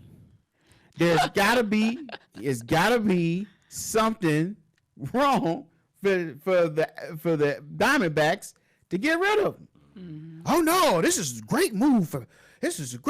And then sure enough, as the season went by, and then you actually mentioned it on one of our shows. Right. They said they was talking to some of his former teammates, and they was talking about his game now, and his teammates was like, it seemed like he lost a step. It's like he lost the speed on his bat. You know, catching up to fastballs is harder. But as I said last week, the Cardinals right now, they have a Janet Jackson / Halle Berry issue, and that's they fall in love with the wrong man. Yeah. He messed me up when he said that last week. man. They love Matt Carpenter so much. Exactly. Yeah. You know, you put these guys on pedestals once again. I'm always bring these guys up. Gritchick, Piscotty. You put those guys in high pedestals like they were already the men. You know, or should I say the man? But they haven't done anything. Nothing. They wasn't producing elite numbers like a Rosarena was doing while they were in AAA. But you brought them up, and then you brought them up and act like they were Pujols. You know, then you want to give Piscotty a 2-3 year contract after a half a season, and now he gone. Gone. You know, you gave What about Gritchy? Where he at? you know, you paid Mike He Leake. gone. You paid Mike Leake They bukus gone. of money. You still paying Mike Leake right now, and he ain't even on your damn team. Woo! So where am I unreasonable, T-Bone? You know, actually, I mean, come on. Now, it goes back to what you said also. It's more than just Mozeliak. DeWitt is the problem to me as well, because he has that same old back then mindset. Maybe I did say that. He's so your penny wise, time- he's cheap. Maybe your time has come. He Maybe is it's time concerned for about his the son. bottom line. People are still coming to the game.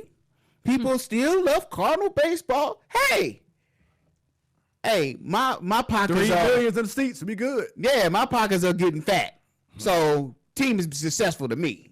I ain't got to do nothing. And he is still selling out stadiums. See, he ain't worried about the However- team. However, you know, it takes, and you know, he's got a $200 million investment right across the street. You know, Right. But it takes, you know, they got to take time.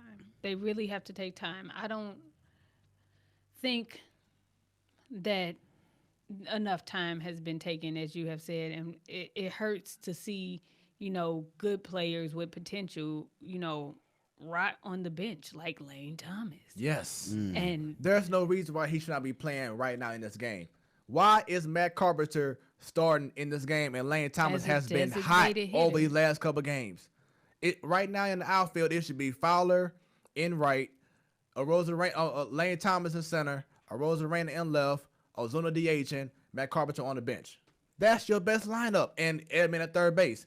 That's your best lineup. Yeah. The team has not put their best lineup on the forefront in I don't know how long, and that I'll tell you what. I have been a huge fan at the get-go for Mike Schilt, but slowly and slowly, I'm starting to lose that faith in him. Yeah. oh yeah, after this coach move, I was pissed because I don't know if it's time to talk about that. Oh, yet. and Rich, once again, the former batting coach, he's been with the Cardinals for like over 10 years. They called him Buddha. When Gritchick at the time, when Wong, anyone had a hard time with their swing, they would go back to the minor leagues and go to Buddha for assistance. He was that hands-on guy. He wasn't about the analytics like Jeff Albert is. And that was the problem. Yes. And then I read, quote unquote, pissed me off. There were differences in him and Jeff based on working on weaknesses and working on strengths. So if there were some differences of opinion, So you mean to tell me this man lost his job because you guys could not agree on the right mechanics? That's the whole freaking problem of the team right now. The hitting coaches can't even agree. Right. This is ridiculous. And then the one who is valued more amongst the players got fired. So you tell me who values Jeff Albert on that team then? Who on that team is valuing Jeff Albert then? And it really, really makes you wonder if these guys are saying, you know, what he's done for me is working. I haven't heard these guys put Jeff Albert on a pedestal. I haven't heard these guys talk about how good he's done for them. And you mean to tell me a difference of opinion in the mechanics? That's why it's such a crap show in that clubhouse right now. Because obviously you can see that their coaches aren't even agreeing. So much to the point where it one had to get fired. It all starts from the top, man. And you know what? That's why I say fire Mozeliak. Now, you heard all of these things happening underneath him. You know, from the analytics to all of the mechanics, the things that's at play. But there's only one president of baseball operations. And who was that? John Mozeliak. That's why the hashtag is on. And you saw The it on buck screen. stops with him. Yes, we have an owner that's Pennywise, but he hired you to do a job. He hired you to run the St. Louis Cardinals. There go your boy. So my stance still remains. Fire this man. He has done nothing. Carpenter lines out. Flies too. He's trying, Right. but we don't need people to try. We need people to do. What did Master Yoda say? Do or do not. There is no try. And we know that Mike Schilt is not going to call out his player. He's not going to do that. And you know what, Mike Schilt, if he ain't careful, Right. if he ain't careful, that may be another hashtag in 2020. Hey, Mike Schilt, guess what? You're next. Hashtag watch, brother. But yeah, going back to him, I appreciate how he's not like Matheny, in which he wouldn't give like explanations and stuff like that in regards to his game strategy. But like Bernie Miklasz says on the Bernie Show, too much happy talk.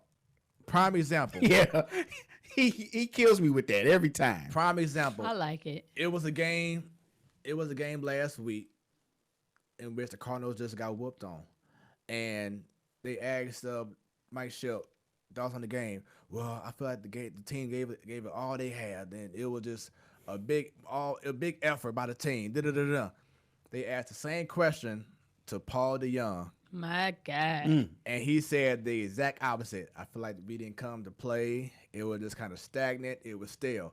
So what the hell is going on with the damn team? What the hell is going on? You know what I'm saying? What is really going on? There's a big disconnect in regards to the players, coaches, the direction of the team. Let me just say, I like Schilt's positive talk, but I don't like his lack of accountability. Right. Yeah. Right. You And know, I will admit that. Yes. come on. You know, we're all human. We St. Louis fans know the game of baseball. I've been giving him a chance because, last year was all about Fire Matheny. Right. Now, I didn't know much about Mike Schilt. So I'm like, all right, let's give a guy a chance. Got to be better than Mike Matheny. Well, Now, Big Boss says we can tell rich folks how to spend their money. We can't tell rich folks how to spend their money until we start filling up the seats. Then he also says trading off emotions, recruiting off emotion. Then he says, here's a question. If players were used cars, what type of cars are on the lot? That's a good one. Okay. Hyundais. So this Big Boss can't correct this week. Man, huh? he ready to play this time, man. there's some Excellent Hyundais. points, man. Way to redeem yourself, man. Man, We got one Toyota in one Toyota. You can't bust them. Look, I see in a Grand You Molina. got a bunch of kids. We got Grand Prix. I see a Grand Prix. Right. Oh, man. Wow. Yeah, We got some sports cars, but they not on the lot. We got Kia Optimas. They look decent. They run decent. Everything cool. It's all right. But it ain't no over the top like we gonna Yeah.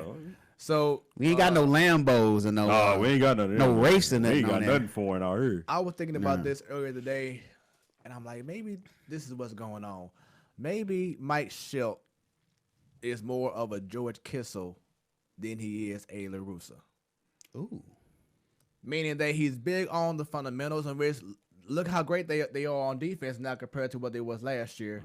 And look how great they are base running wise and stolen bases. True, and he has come out in interviews and he said, we are playing baseball. Yeah. We are doing the fundamentals. He said that. He Yeah. said, quote unquote, that.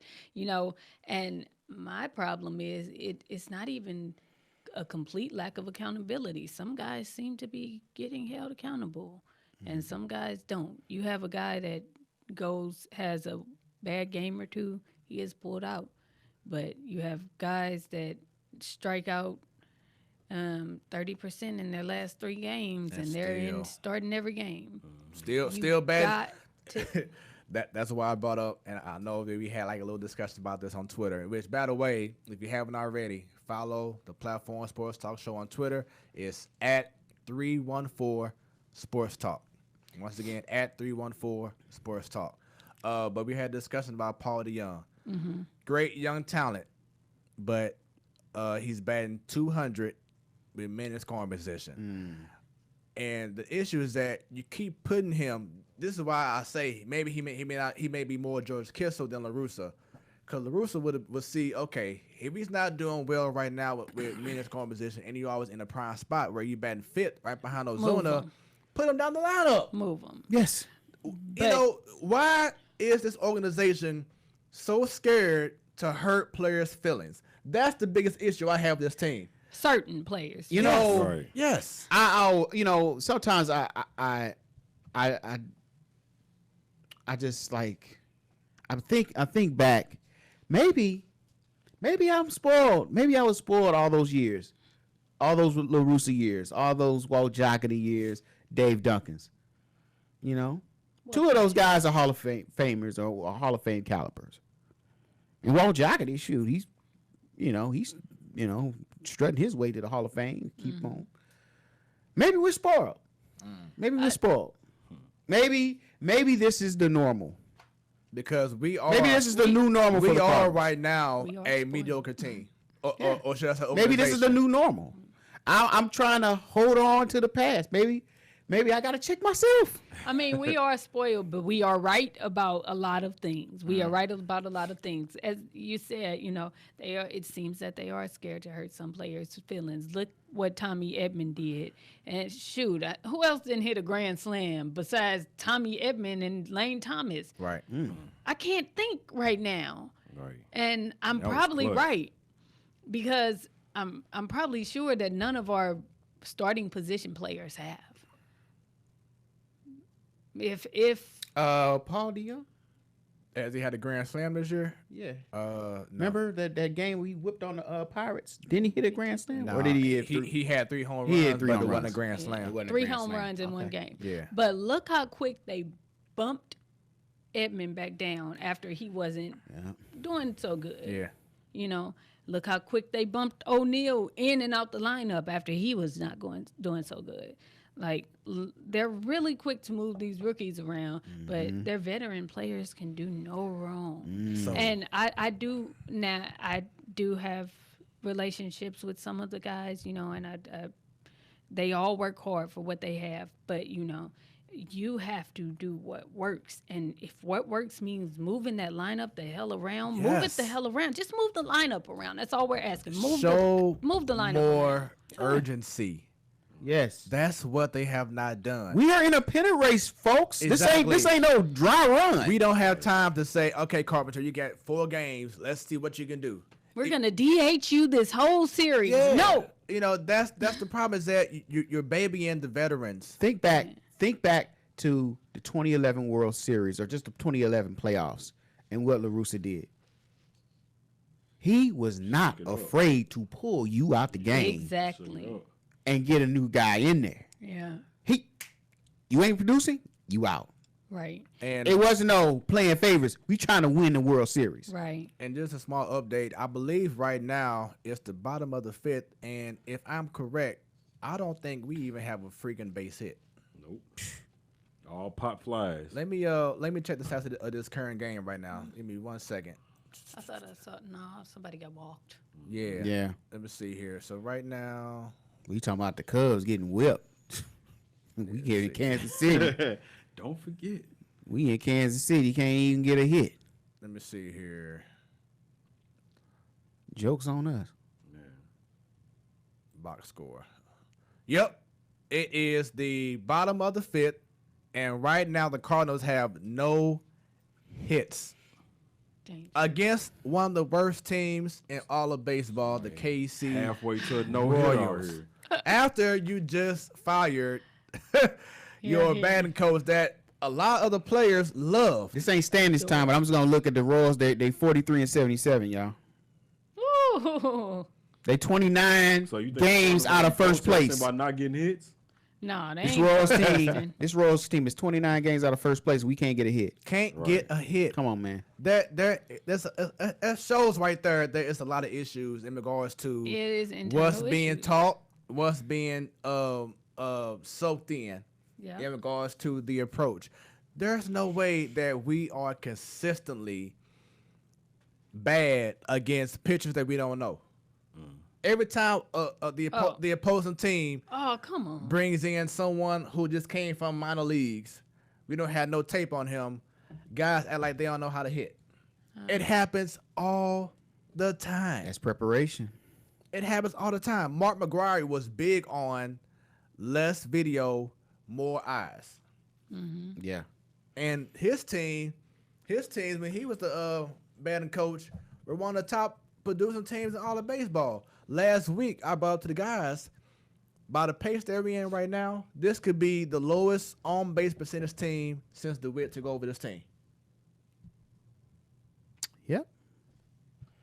So there's a lot. Am I being unreasonable? Am I being unreasonable? I'm just poking at the T-Bone right here with his comment. Here we go We again. do have things to work on, but I will say we are, everybody on the team has their talents, and I'm not foreseeing anybody right. I don't want to see anybody right on the bench. Like I said, move the lineup around a little bit. Don't not start someone for 7 games straight.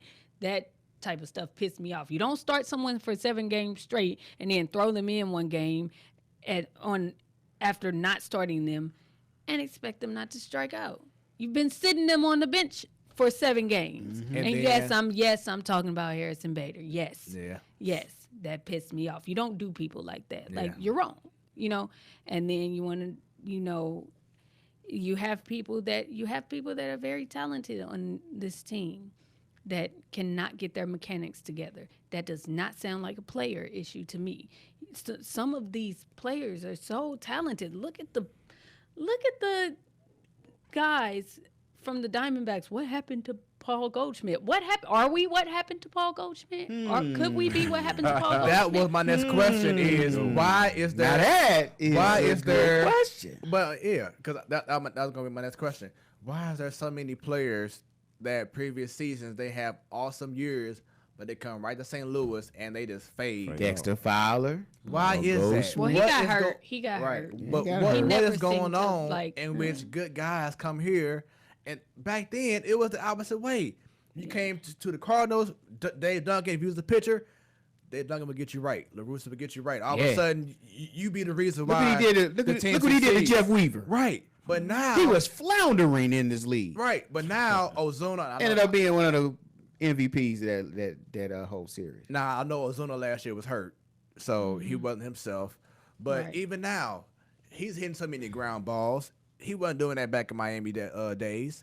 Like we said about Goldschmidt, what the heck's going on? Why seems- these slow starts? Why has the talent got worse or your skills eroded when you come to St. Louis? Something is not right. It seems like they all, now this is from my plate reading, it seems like they're all going for home runs. Nobody cares about grounding or singles or doubles. No one's hitting low. Everyone's trying to go for the stuff that's in the middle or the outside corner balls that they think that they can hit and get a home run with. Who's teaching them that? I sit here and I study and I'm like, dang, that came right there. That came right there. You didn't even go for it. Hitting the other way. A lot of them don't go Hit for the same doubles. pitches. And I look at it and I'm like, why are we not going for singles and going for doubles? And sometimes they do it. Sometimes they do it. I say these minor leaguers have done, the ones who we brought up from Memphis had done it a lot more than these major leaguers. And I will also again say, since Harrison Bader has been in Memphis, he has been singling and doubling his butt off besides the 2 home runs he hit in the one game. So that hitting coach that they're bringing up from Memphis, Jimenez, maybe he can be the key to turning this around, because it is obvious to me that it's not a player issues with the majority of the guy. the guys. It's pretty obvious to me that it's a fundamental issue. And even in the article that they released, that they say why they fired their other hitting coach, they're saying that they fired him because they were having fundamental disagreements. I don't know how completely I agree with that, but I just feel like he was a fall guy. I feel like Jeff Albert should have been fired, and I will say that, and I will stand on that. I feel like he should have been fired, but It's too soon for them to fire him already. yeah, but they should have. What I'm gonna say, because that's why I respect the Cubs. They are one of the hardest teams to get out. Like every at bat is a grinder. You know what I'm saying? If you pitch a certain, like you said, we like to reach for the ball that's on the corner and The Cubs, they'll foul it off. They'll look at it. They'll make you pitch like 20 pitches an inning if they have to. But us, we'll look at a strike down the middle. Second pitch, down the middle. Look at it again. Then third pitch, they throw it either high in the air or down the ground. And what we doing? Swinging for the Just fence. took the first two. Plate discipline is terrible. If these guys knew plate discipline, this team would be going crazy right now. There's no reason this team should not be better than what they are right now. Exactly. Man, we built championship teams in the past for just playing small ball. We called it whitey ball in the 80s. With players hitting the other way, hitting doubles, Yes. stealing bases, Bring it hitting back. runs. You know? Bring Bring it back. Shoot, Now, you can't hit and run when you always striking out. T-Bone says, like, so the all with you is either the best of times or the worst of times. But right now they're in the middle. What did I They are what I in the middle predict right the Cardinals being last year? Third place. Ain't that in the middle? I mean, They are in the I don't expect them to be championship caliber every single year, but I expect them to be better than this. Yeah, I mean, if we don't, I think that like you said, we have the talent. yeah, absolutely. The talent is there. But why is it always a road when it comes to St. Louis? My last thing I want to bring up, do you feel that this is no longer a premier destination? The city? St. Louis, playing for the Cardinals. No, It's too soon for that. that vibe is still there. That we still have the best fans in baseball. They come out, they show up, and it's a type of energy that you receive that you really don't get that much with other clubs. Now, I will say for some guys who have been done wrong this year, that may not be a premier destination because they have done some of these young players wrong this year. But, if they can get it together, then, yeah, we are one of the better teams to play for. I mean, it's more than just, about winning or losing. We generally do have those incredible games with an incredible energy involved in them. Like I was at the game where Lane Thomas hit that home run. Oh man, that whole stadium. It was just, I didn't even want to post anything. I did nothing but get up out my seat. We're looking at the player. They're smiling, everybody's looking around like, is this happening? There's not too much rhetoric like amongst the fans. Like I go to other stadiums and their fans should be ashamed for the way that they yell at the players and trash talk all the time. It's like baseball, the energy that you have at baseball is a family sport. They're putting on a show, they're entertainers, and it's a beautiful thing to watch, and it's a beautiful thing to bond over. And I'm very passionate about it. And I do think that this is one of the better cities to play in. But if we don't make the playoffs this year, you'll see some very different Cardinal fans. They are fed up. Well, that's that warm and fuzzy. It's nice. It's really nice. Bring it And on. I agree. And I think as fans, yes, we have some of the best fans in baseball. But the way these players are now, it's not a destination. Who's paying? Who's paying the money? And who is having fun as a team? I hate to say it. Right, It's the Cubs. the blue team. It's the blue team. I mean, it's just not. It used to be, that mystique used to be there when we were winning games and everything was great. But people are looking at this, as a business. And they're looking at the front office. They're looking at the pieces they got. And it's like, okay, it's a talented team, but something's missing. It's just dry. Like I said, it's dry as wheat toast. You know what I'm saying? And it's kind of like, And it's just, we got great fans, but man, but it's kind of like what I said. it's just not earlier. that. It's not that killer instinct to win. Right. And I don't recall, see. Oh man, you go to the car, you go. It's time to win. You see that with the Houston Astros. right. You see it with the Yankees all the time. Yep. But recall when I You said expect this. to win. Recall when I said that You don't players expect to win. don't care about what you used to do in regards to championship glory. Exactly. They don't care about that no more. It's all about what have up you done going for me now? lately. Yes. Like you said, who got that check and who got an organization that you want to be around. Yeah, So, I that's- can agree with that to an extent, but it seems like it's never the same guys that are winning, So Right. who is it? What is it really then anymore? Because people are paying, and sometimes teams do better, and sometimes teams come out the blue and just dominate. Mm-hmm. But then the next year they're flat. I mean, look at the Royals, look at the world champion Royals. Look at the Giants. They're a small market team, and they had a flash in the pan a couple years because they had the pieces on the team, but then as soon as those contracts came up, they left. I say that. And they didn't have the money to Red take Sox care going of them. through it right now too. Yeah, the only other team. Red Sox ain't got no excuse. They got the money. I don't know Yeah, what's they going got on the with fan them. base. Red Sox, That's what I'm man. saying. So Red Sox do have the fan that's what I'm base. saying. They got both. So that's what I'm saying. It can't be just that no more. It's just So- like you said. It's just that's sports. Period, though, man. Yeah, that's I just mean, the way sports so- going right now. It's Yeah. wishy-washy because It is. it's more of a business between players themselves more than the organization. Yeah. Right, Nobody and- really playing for an organization no more. You playing for yourself, your brand, how you Right. can be all about me and this me first stuff and all that stuff. So I think we just Try to falling get those victim of the commercials, times. get those deals. Yeah, we falling victims of the times, and if we don't speed up to where and catch up with what everybody else do and make it more conducive for the players, then we gonna fall behind just like the other teams that we just talked about. And just to kind of talk about hockey, you know why the Blues was so beloved? Because they played as a Team, Yeah, they team. Yeah. just like Toronto Raptors. Craig Berube, he came into and that they had team. that killer instinct to win. But They had nothing to he lose, also too. Nothing to lose. He also let players know right.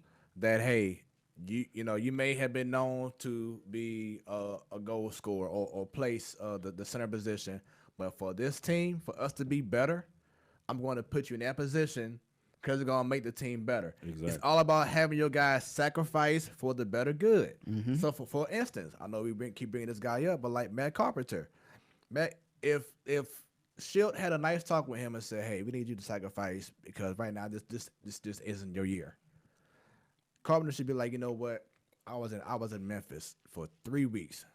This kid, a Rosarena, needs to be up here now. Yeah. You know what I'm saying? That kind of stuff needs to be happening. Or at least substitute them. You know what I'm saying? Like Or, let them hey, play, hey, let them hey, start coach, the first inning right and now. third inning. Right now. I'm not myself. Let's put our best Be team forward. unselfish. The Right. players need to talk up more and let Schilt know, hey, it's about team first. That's why I feel like it's not happening. Is that no one? We did have a player that spoke up. And what happened to him? Gone. Tommy Pham. Oh yeah. That's the problem. And that's what they're missing. They're missing that spark plug. Uh-huh. Lance Lynn. They didn't re-sign him back. But he was one of those guys that he didn't care if he was Adam Wainwright to Mike Leake. If he had a problem with something, he's gonna address it. Yes. He's gonna address it. You know, we lost that grit that I think they call it on the turn on one ESPN, that sandpaper guy. Yeah. You know what I'm saying? Brings that edge. Yeah. That's what the team is missing. perfect. How can you really follow Molina's lead? I mean, great player, we know, legend, but he's also almost 40 years old. Yes. At catcher. You know what I'm saying? At catcher. Not pitcher. At catcher. It's hard to, okay, let's go.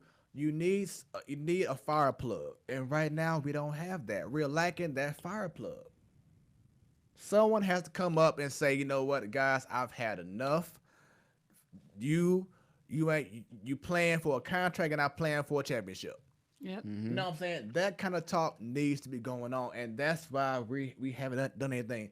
Look what Jason Hayward did when the Cubs and the Indians were in extra innings and the rain delay. What did he do? He single-handedly brought that team up, Yep.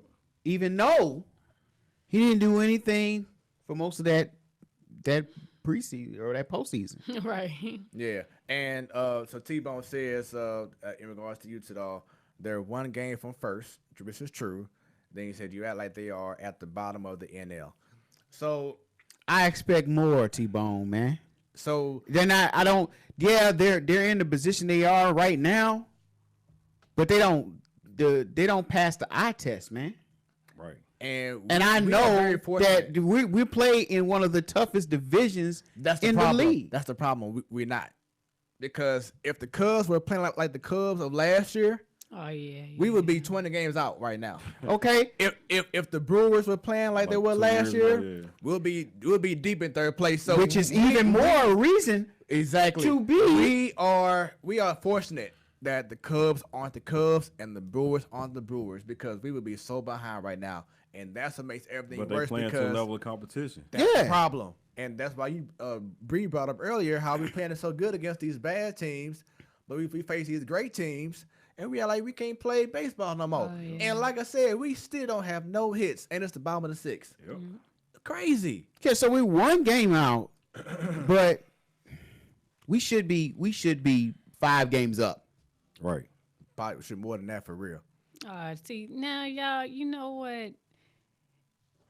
Picture perfect, right? We are improving. You know, we can't. No, we're not gonna be 5 games up. Look at how we've done this year. We ain't been good this year, you know. But we have made significant improvements from the crap show that we were in June, and I think that should be, you know. Yeah, that's true. Yeah. You I gotta think give that credit should where be it's due. addressed. Yeah. But- Progress isn't perfect, but any progress, you know, should be celebrated. And don't let them off easy. God no. Keep making your demands and making your debates. Keep doing that, because that's what they need to hear. And even if they're not listening, they're gonna listen to the fans eventually. You know. So with that being said, So and I did pick them to approve. Hold on. So with that being said, is this team a playoff team? This team right here, right now. Yes. How we playing right now? No. Can we be? Yes. Will that hitting coach change things? Maybe. So second question, do you have faith in this organization to make that change for the better? Absolutely.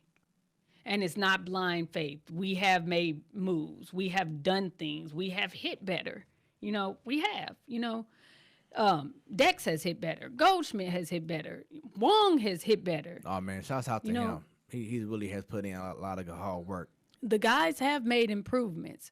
Right now, not so much, because we play these teams that aren't that great and we do good.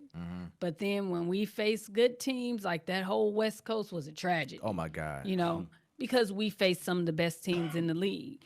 If we make the playoffs, we're gonna face some of the best teams in the league. And if we are playing like we're playing right now, no hits in the sixth inning, and we have nothing, Unacceptable.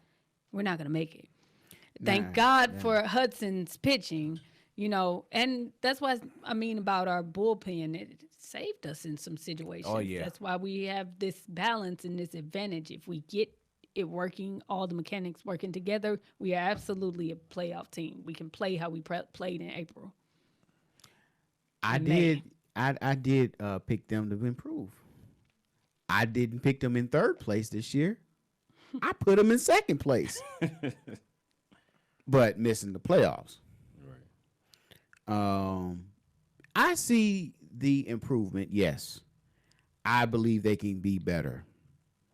And you know, hey, I'm a passionate Cardinal fan. Now, if you didn't know me, you think, oh, this guy hates the Cardinals. look, I just expect more. I'm a passionate fan. I expect a lot out of the team.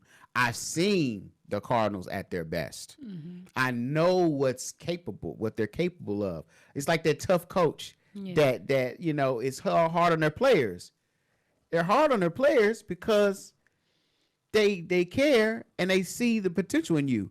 If that coach wasn't as hard and they didn't care, they don't see much out of you. You know, if I was a Pirates fan, I'm like, whatever. They lost, Right. they losers. But I'm not. I expect more. I know they can do more. That's why I'm so passionate and I'm so hard on the team. Prime example of Mike Shilp. This is my last case. Colton Wong, he's having an awesome year batting against left-handed hitters. But over the last 3 or so games against starting left-handers, he's placed Colton Wong on the bench.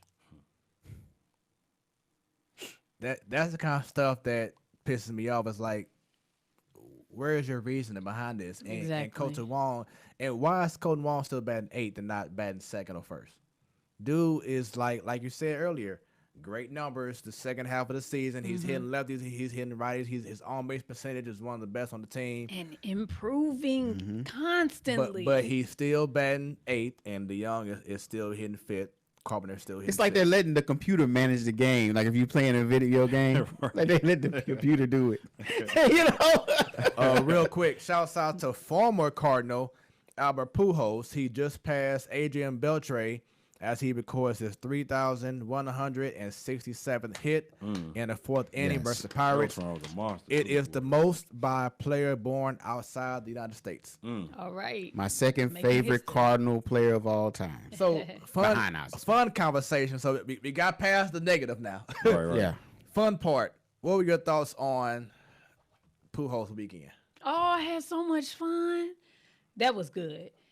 So, I knew he was gonna whoop up on them a little bit, but man, he hit that home run. Oh my God. So dramatic, wasn't it? Oh, it was so good. I was like, yes.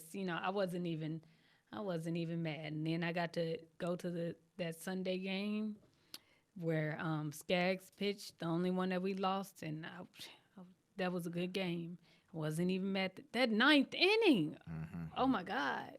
That was one of the better games that I have been to this year because we had this crazy dynamic rally in the 9th, and that's what I mean about us. We get it together. We just come out of nowhere like, oh crap, They look still what got they that doing. 9th inning magic. Yeah, they still got that magic. Yeah. Period. It's just like, sometimes it seems like when they on edge, they drive the hardest. But that was a great series. I was happy to have him back. He did great things while he was here, and I wish we could just create it again. When he hit that home run, he has that red on. I'm just like, Right. flashback. I'm like, Right. I was cheering like, yeah. Gotta Like, see, oh, baby. he plays for the Angels. Yeah. Everybody in that And- stadium cheered. And it I was just cheering. made you feel like, man, I miss having those times Yeah. because Miss those he days. stepped up in the moment. Yes, he did. He knew he had the world watching, the pressure, and he hit that home run. It's like that's the kind of player that we have been missing. Since he's been gone, we Exactly. He still showed- haven't had that go-to guy. It didn't matter. He even still stirred the Hey, pitcher down the same. Hey, He if, showed if, you if who he 8 other is. guys Yeah, on your team exactly. is cold, he gonna still be a consistent batter. I Right. got y'all. I got y'all. Right now, we don't have that. I'm still mad you teased us about getting them tickets live on the show and we ain't get them. Yeah, we ended up Oh, there. Yeah, I And had about to cash out, and I had I was ready, man. We was ready to pull the trigger. We like, we gonna go. Word out here. Look, I was in No, we ain't Y'all gonna the didn't cash go? app up. No, I was in the front row. We didn't go. Oh, now since you gonna brag, I'm Right, front yeah. row. I called my friend. I said, listen, friend. I said, I want to be in the front row. Hey, what you know is I'm who on you know. front but you know good. right. Long time no see. That's why we gonna talk after the show. Yeah, Can you find me an AC? I need better friends, Man, friends. man. All them games we went to this year, I ain't go to none of those games. Oh man, that was so Yeah, crazy. I wanted went to go to that so Me bad. too, man. Hey, so that was awesome conversation. Bird talk. Definitely appreciate it. We hope for the best, of course, for the Cardinals to have a better, have the last 40 or so games be exhilarating and hopefully we can come out on top and not once again in Third. All right. So up next we have around the bases, talking about the standings Yeah. in the American League and National League, and then I'll do the wild card. So go ahead and do the American League first. All right. In the American League, we have in the AL East, we have the New York Yankees, of course. You know. They are 10 games up. My Lord. This Man. is no Tried to discussion tell about y'all the other before the other season teams started. right now. Maybe they'll have a chance in the wild card, maybe not. But in the AL East, they don't. Yankees. AL Central, we have a battle, Yeah. ladies and gentlemen. We have the Minnesota Twins in first for now, half game up over the Cleveland Indians. That team is hot, who man. Did I tell is y'all red last hot week? with all of the Man. a team that made moves at the trade deadline because they had faith in their Yup. team They knew they had to shake it up. And, now and they shook it up and now they're in a race. balling. At first, the Twins had that running away. Right. All of a sudden, here comes the Indians. Crunch time. White Sox, Royals, Tigers, wait till next year. Houston Astros in the AL West has that on lock pretty much, but the Athletics may have something to say when it comes to the wild card. We'll wait for that. All right. So in regards to the wild card American League, we have, let me put it back up. Sorry. Boom, boom, boom, boom, boom. There we go. All right. Wild card. Cleveland Indians are For now. up, and Tampa Bay Rays second place. They are a game and a half behind first place Indians, and then right behind the Rays are the Oakland Athletics. They are 2 games behind the Rays. Now in the National League. National League, the NL East. We have the Atlanta Braves having complete control of that. For now, so far, Nationals are 6 games back. They're not totally out of it, but they're there. I don't know what happened to the Phillies, Right. but that was disappointing. In the NL Central, we have the team up north for now in first place. The National League pinstripes. And the Cardinals are 1 game back. If they can get a couple of hits here, Right. they can be in first place. And the Brewers, man, we gotta fight off the Brewers. Yes, we do. They are 2 games back. So we have us a pennant race in the NL Central. NL West, it's about over, bro. It's the Los Angeles Dodgers, man. Yeah. They are 19 games 19. up with an 8-2 record in their last 10 games, man. They are red hot. And I believe We got they 2 are the hits. best in the National League. We got 2 base hits. We got 2 hits. Oh, Hey! hallelujah. Look Hey, at as you, soon as baby. we click off the game, maybe it's us. Look at Right. Maybe it's us. Hey, hopefully, Look at him hopefully coming to Stan, mess As it soon as up. we click it off. hopefully Stan ain't seen this because But he be look- like, look who oh, up. well, for now on, you ain't gonna watch the game no more. Yeah, that's the game. Hey, Yeah, Matt good Crawford, show. shut y'all up right quick, man. Hey, shut me up, please. Right, let's see what he do. Change man, the 'cause- narrative. Man, on, please. What we got in the wild card All right. race in, here? In the wild card race, let me minimize this screen just a little bit here. Oh, he trying to bunt, which, got on which, bunt. I, He need which to. I don't mind. Yeah. I don't mind. Yeah, because Please do. yeah, please Young do man. that. He's a young man. He's There we gonna go. bunt into a double play. All No, right. I didn't say that. All right. Yeah, So don't say that. Man. wild card, we have the Washington Nationals up in second place. Your St. Louis Cardinals, they are a game and a half behind the Nationals, and right behind the Cardinals, the Brewers, 1 game behind, and then a tie. Philadelphia and the Mets.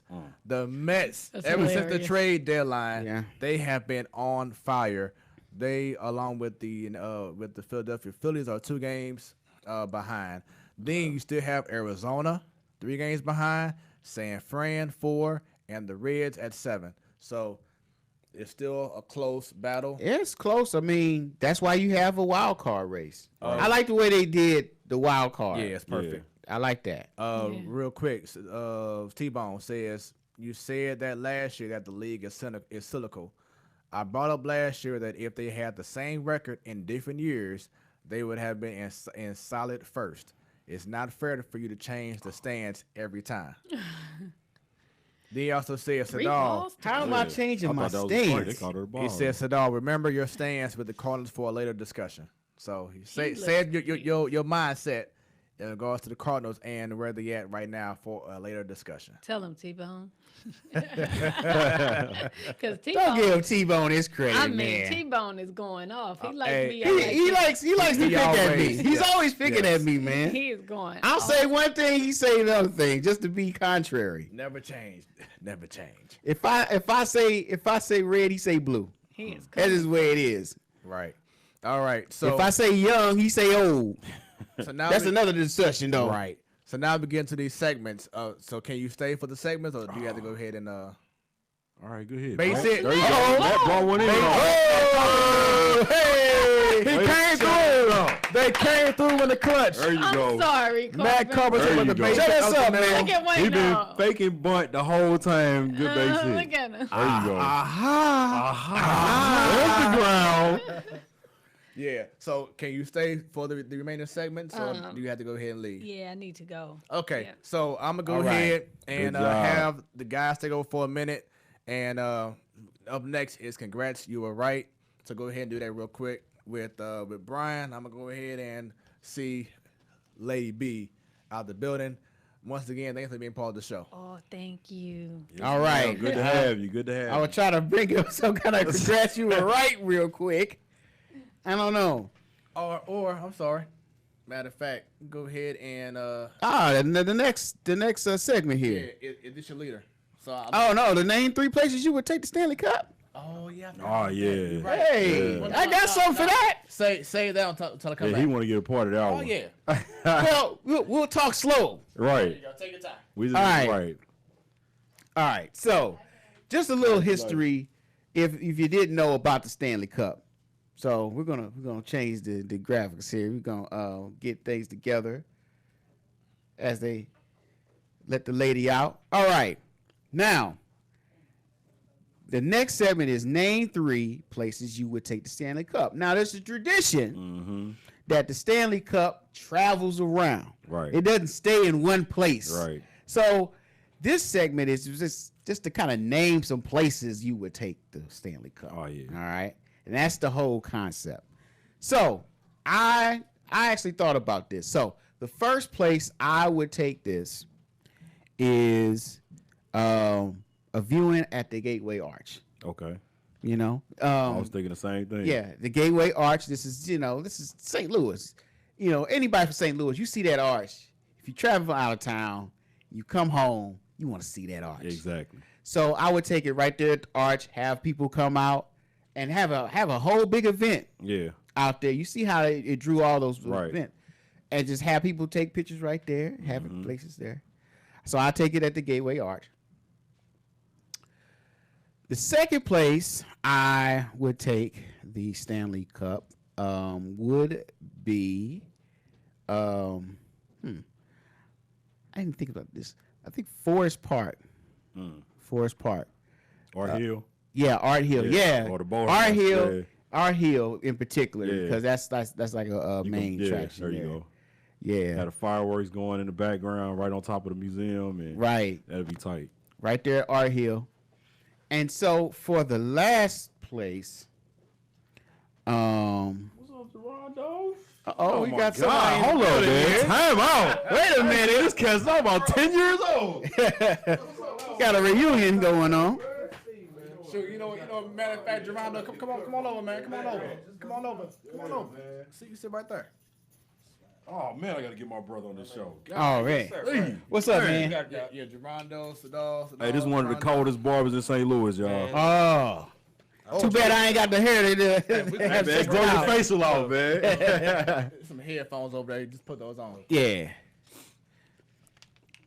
Yeah, so we was just talking about the segment here, where would you take the Stanley Cup? The Stanley Cup usually travels around and makes its rounds to different places. So I'm just naming places in St. Louis we would go.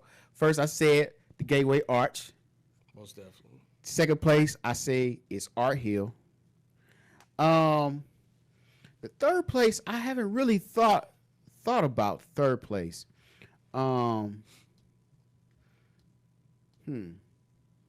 Take it to the hood. Yeah, that's what I was thinking about. I was thinking about I was places thinking in of the petty hood. places, man. I was thinking about. I was thinking since we talking hypotheticals. Yeah, well, Top of the arch, and then have somebody cut the emblem in the grass so like the shadow of it. Why not? oh, And then have everybody take pictures, you know what I'm saying? And lower that mud down and have like a big ceremony and then finally touch down, the light hit it, just really blow it out like that. That'd be Second dope. place, just take it to Chicago. Let the Blackhawks see it. See it, we got it, finally. You know what I'm saying? Them and Detroit. Go across See, Lake Michigan, go show to 'em what it Detroit. look like. Show 'em- Yeah. they know what it look like. They know what it look like. now. With We the just extra, remind them ring who on got it. it. Yeah, there you go, man. just take it over there just to take it back home to Oh, St. man. Louis. Then get like a cold figure skater to take it down to Steinberg. There you go. And just One skate time. around one time. Just do one lap with the Stanley Cup, man. Hey, real quick, it's bases loaded, no outs, and guess who's up the bat? The Rook. Yes, Randy sir. Arozarena. He He could be a Rosa hero Reno. right here. It's 4 about gold chains, bases loaded. For Coach Chase, bases That's loaded. hey. It's showtime. Ooh, look at that. He's Even his first strikeout, he cutting. That He boy going hungry. for it, Yeah. man. That boy is hungry. Look, he nodded to the bat coach like, yeah, I know. I'm doing it again. Yeah. Okay, cool. I'm doing this. Yeah.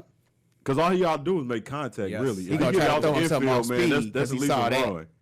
There you Okay. go. Good eye. Once again, this is the Platform Sports Talk Show with your boy Smooth. And Sadal. B. Baker. And we now have a special guest. He Yes, just sir. came in. He's going to give me a nice little line in with the beard Most in a definitely. minute. Definitely. We got my boy from grade school. Yes, sir. Everybody the say, illest, baby. Everybody say what's happening to my Man. boy Gervondo Gateway. Thompson, man. How you TT. doing, bro? I'm good, Doc. How about Man, doing well. Real quick, we got some comments here from a new follower here, Carlito Ramirez. Okay.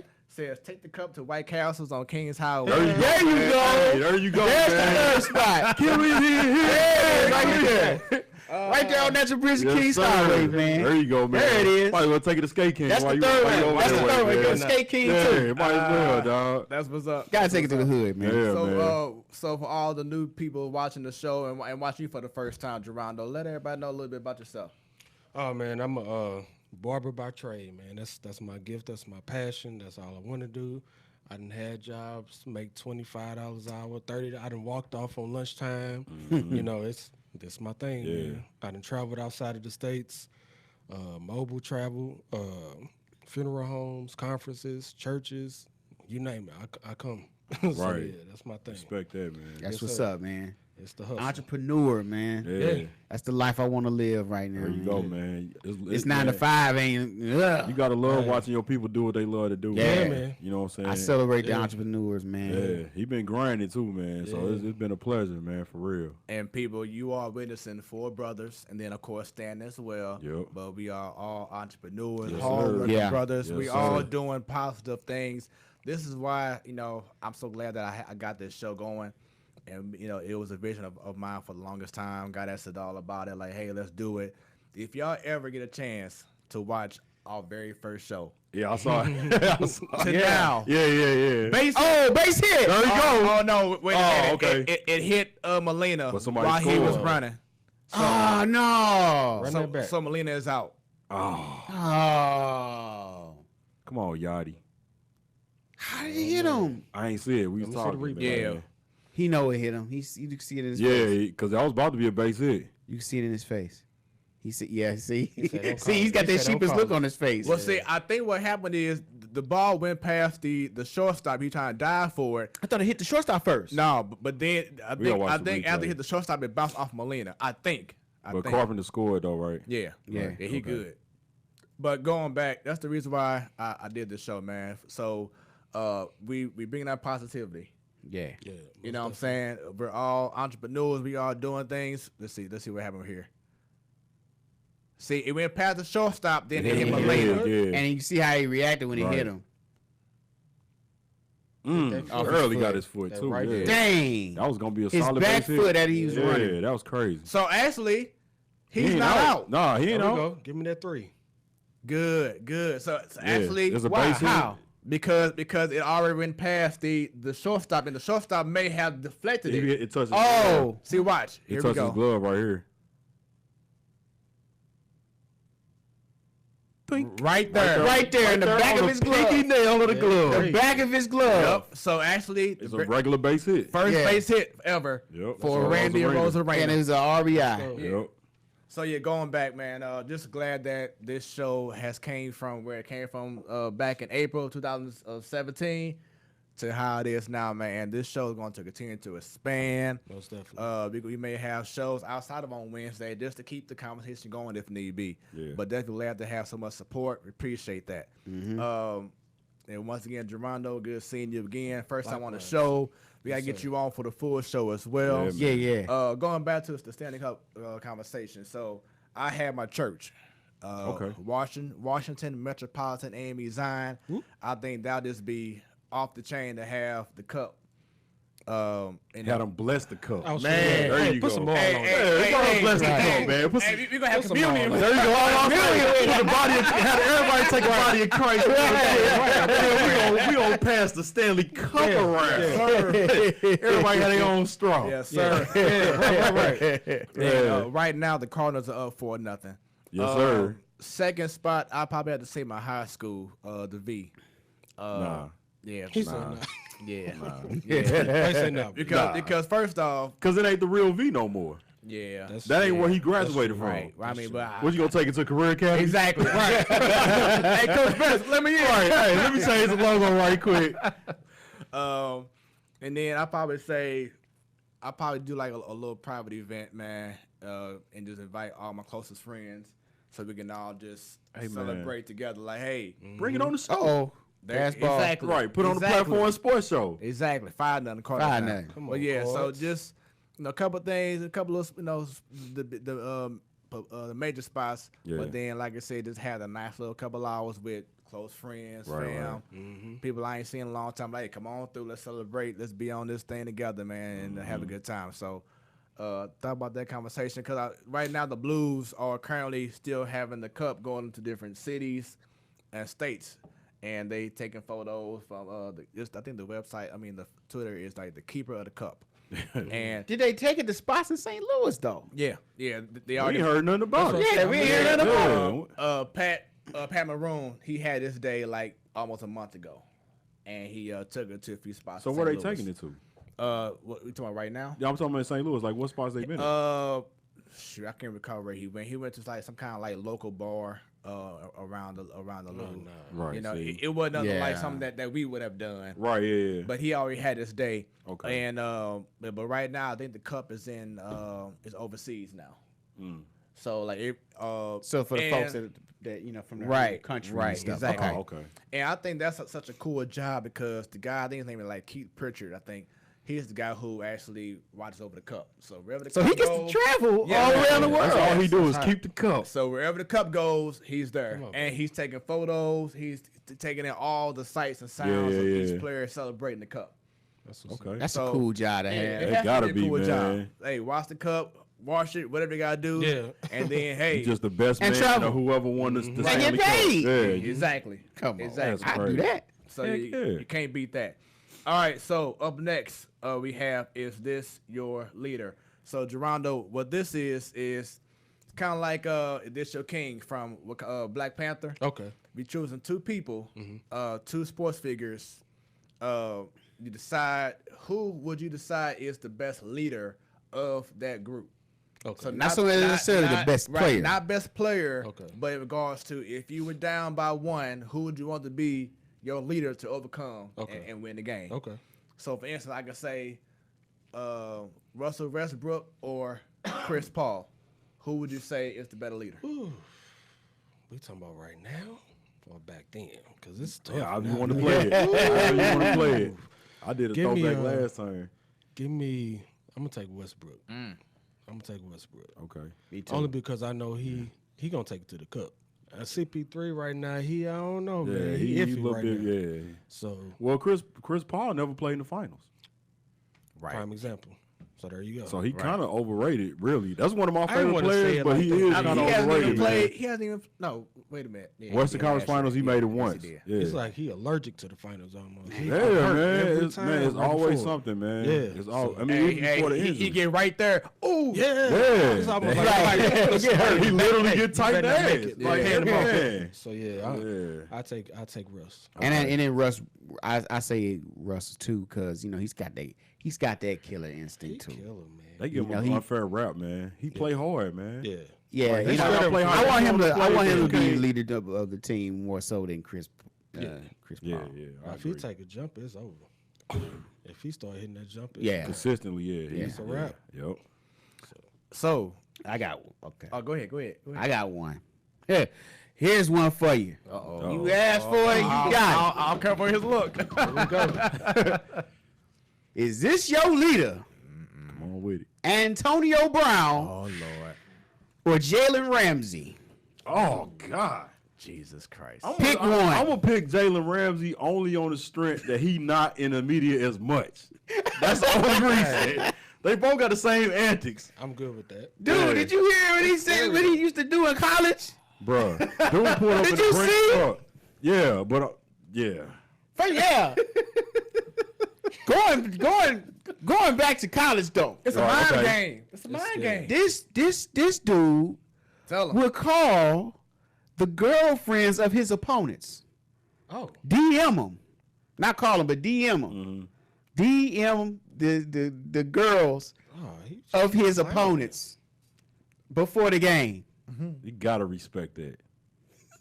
I respect it. I don't give a You gotta damn. do that. Because I don't see look, Deion Sanders doing that. you He know ain't got what's to. crazy? When I think I mentioned this on the Come show on, before. man. When the Rams played the Redskins, RG3 came here, and me and my brother went to the game, and I'm talking about as soon as the kickoff came, everybody started fighting all the time. We like, dang, what's going on? Next play, they fighting again, and my brother was like, you know what? I'm gonna go to Twitter and see what's been going. And they was going at it. It was over some chick, and they just spun out of control. It was like a whole bunch of different stuff going on. It was like all these subliminals on Twitter. Oh wow. So it happens, man. So Wow. I respect it, man. And then the Brinks truck. The Brinks truck is all, man. Well, Stan said it was just for Don't promotional matter. It don't purposes matter. only. It don't matter. Wow. Yeah, that's what I'm It's saying. ignorant, It man. don't matter. This is the first day of training camp. You want to do this stuff. Come on, man. I haven't picked one yet. I haven't picked one. I don't know. say And then you got Antonio Brown, who's threatened to retire because of his helmet. Right. Before that, when he was with Pittsburgh, people forget about this.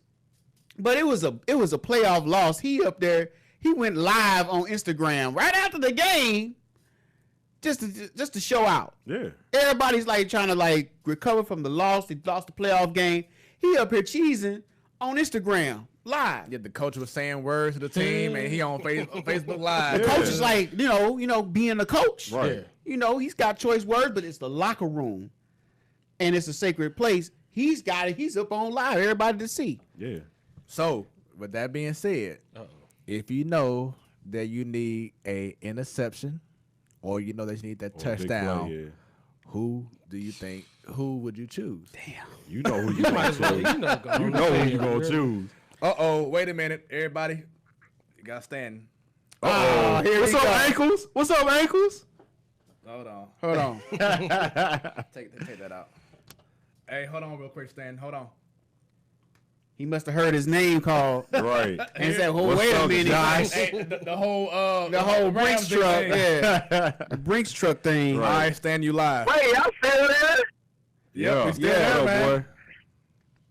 Y'all live right now? Yes. Yes, we're live right now. Everybody can hear you on Facebook. And I'm sorry, on YouTube. I'm supposed to. Wait, are y'all? Wait, what? No.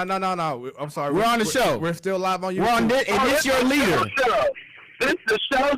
The show. So. Oh, I'm glad. Can I say one word real quick? You say what? Can I say one word? Go ahead. Go. We just got the soccer team. Oh, go! Yeah, we all announced it during the show.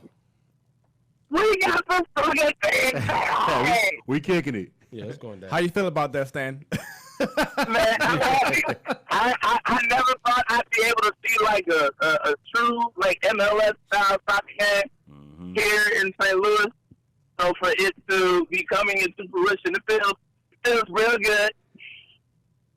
Feels really good. I'm excited. It's something I can share with my children whenever they get here. He said whenever, when that time comes. Yeah, man, go ahead When and tune in. that time comes. Go ahead and tune in, man, on YouTube so you can be part of the conversation. Hey, I want to ask this. We was on this Your Leader, and I brought up two people. I said, who would you pick, Antonio Brown or Jalen Ramsey?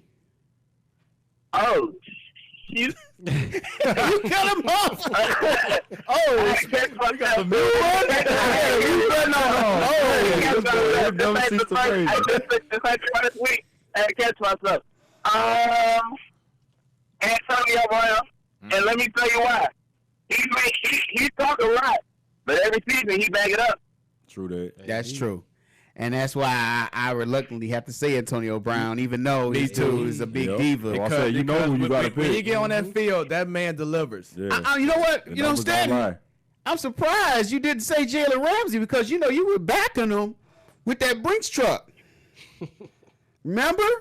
I gave videos a week. Promotional purposes with Adidas. Again, promotional purposes with Adidas. Still no excuse. Put money in his pocket. This man threatened to retire because he couldn't wear a helmet from 2010, and we're going into 2020, and I'm pretty sure within 10 years, we can come up with some technology, but he backed it up. Yep. Because his crazy ass can play one hell of a season. That's true. Yeah. Yeah, man. You definitely got to check out our conversation we had with Bree earlier about the Cardinals, man. It was a great conversation we had, man. Definitely check it out when you get a chance. Definitely. Hello, Bree. It's nice to meet you this way, I guess. She already left, man. She had to leave early. She did one great bird talk, though, man. Yeah, you got to check that one out, man. Yeah, that was the best bird talk we had. Had to be the best bird talk. Yeah, man. Like all I right, said, cool. man. Also, shout out to them birds. Jake Flaherty doing his thing. Yeah, yeah. Like, Now they are. Because they got them 5 runs. Man, they was looking They were looking early. bad. Scary almost. Yeah. And I have an official leader. Oh. Okay. It's between Russell Wilson and Future. No, I'm just playing. But I want to shout out Russell Wilson and Sierra. They are now part owner of the Seattle Seattle. Yeah. Seattle Sonics. Sounders. Oh, I'm going to say. Right. Football. Breaking news. The MLS soccer team in Seattle. I was going to say, boy. All right. I had dropped. I'm about to go. I'll be back next week. Yeah. Put some lotion on them ankles there, boy. Hey, say it again. Put some lotion on them ankles there, boy.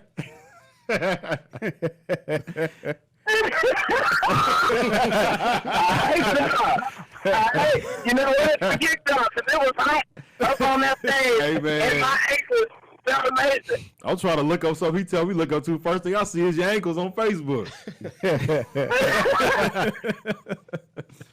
Oh, yeah, we were getting it. All right, man. You be safe. All right, dog. All right, y'all do the same. I got a good one, man.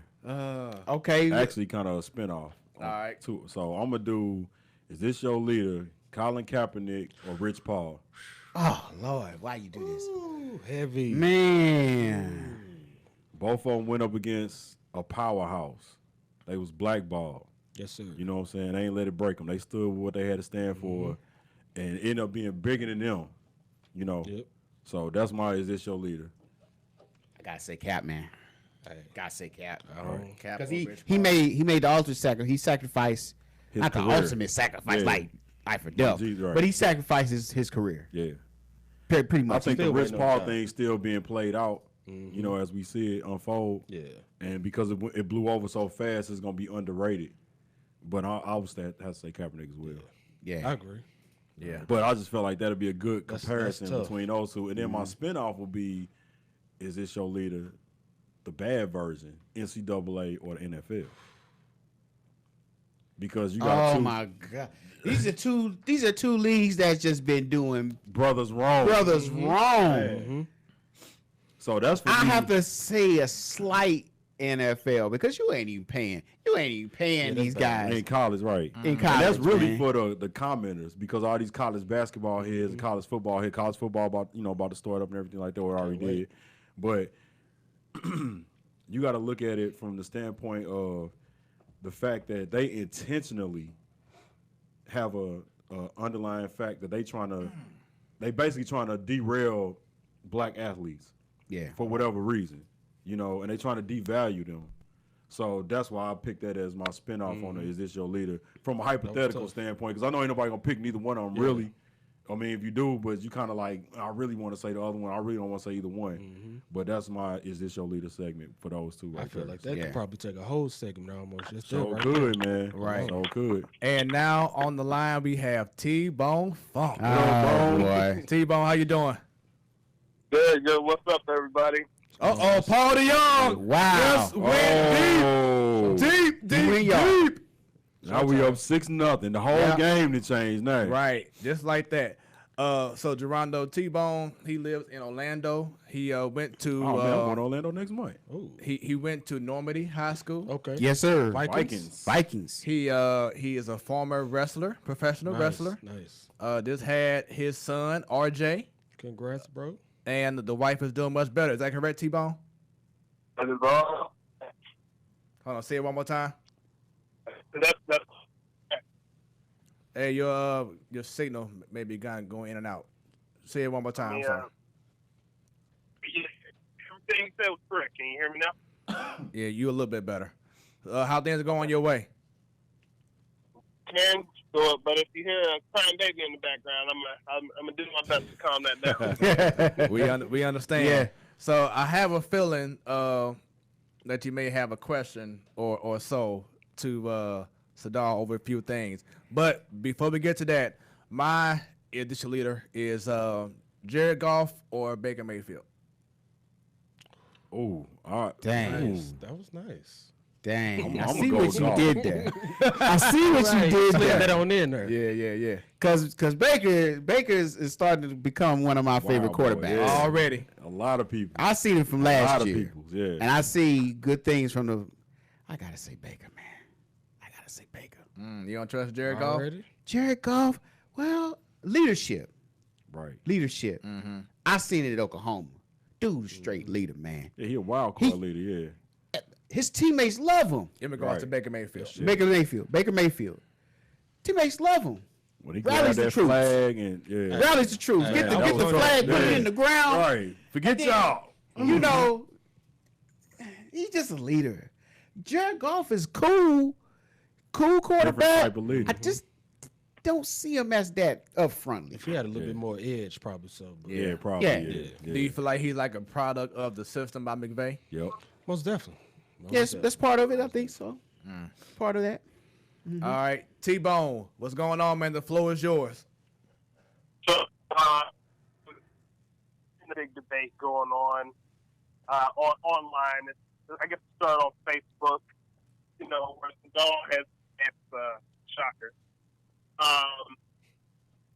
He big problem.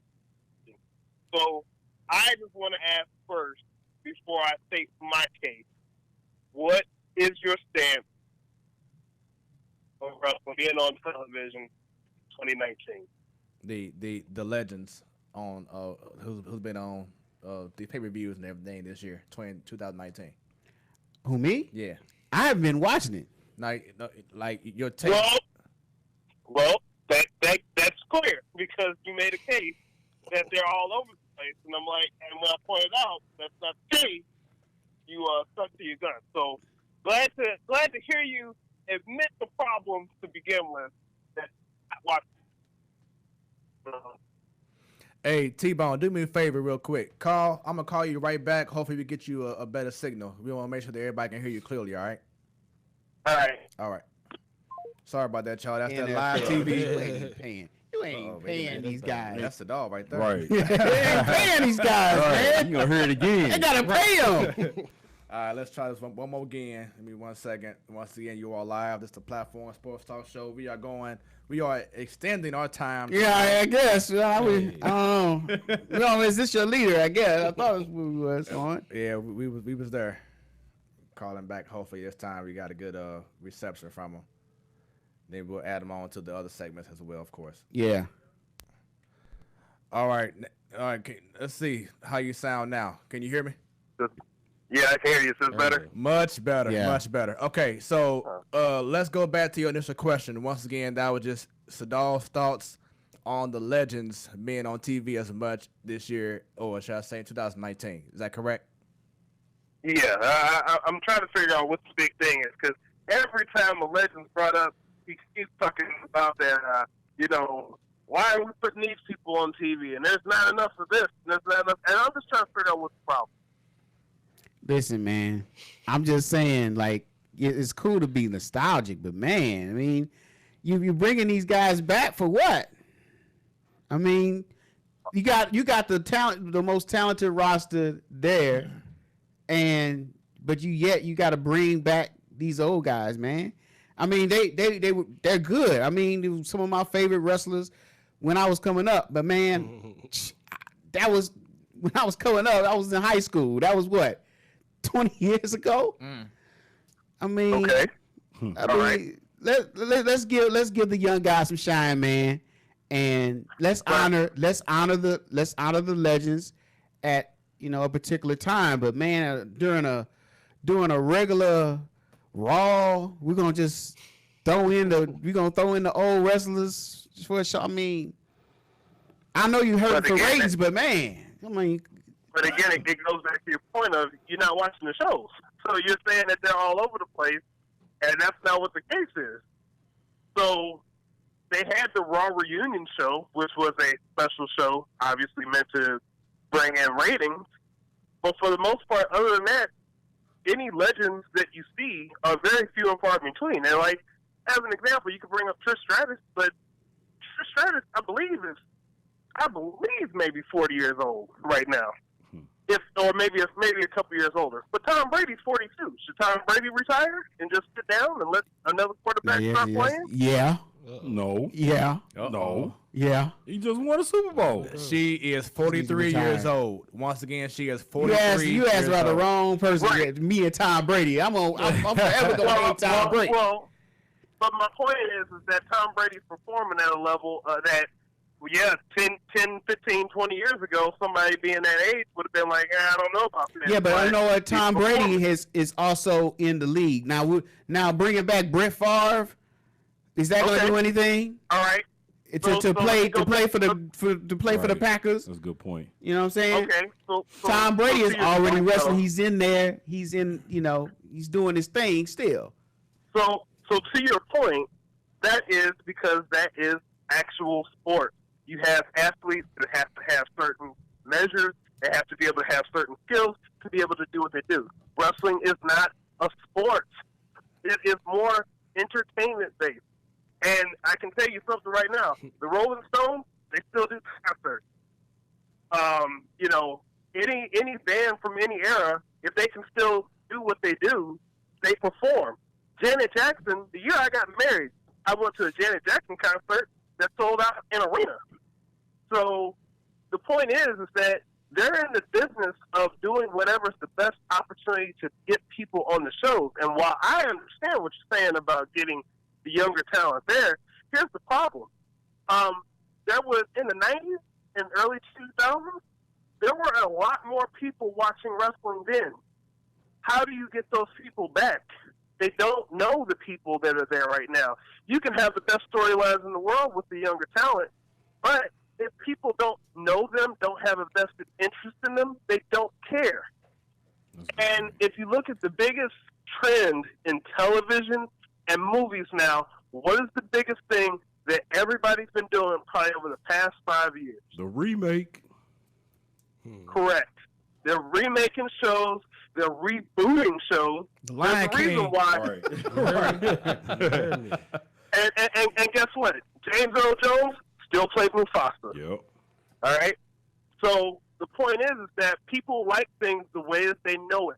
You have to introduce these people to a new audience. If you have Seth Rollins and Becky Lynch, they could be doing great things, but if people don't know them, don't care about them because they haven't been watching over the past 10, 15 years, it doesn't matter. The best storylines can happen if people aren't watching it. You're not going to grow your audience. You're not going to get your audience back. So you have to have something that's going to be recognizable. Stone Cold Steve Austin is recognizable, and yes, he's not wrestling because he can't. If there was a chance that they could have him wrestle, he would wrestle. Well, here's the question then. What do you do in another 20 years then? Who do you bring back? Well, but see, that's the thing.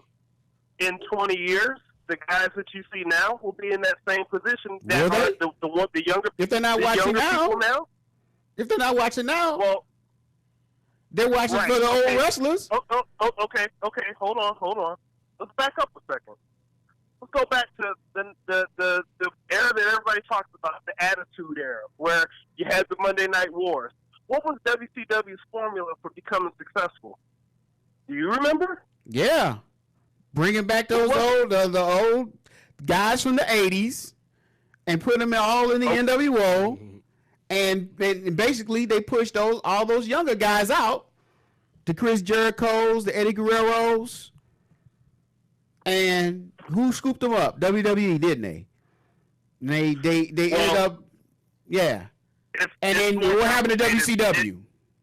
It was more complicated than that, but the bottom line was that a lot of the people from the 80s became bigger stars beginning in the 90s.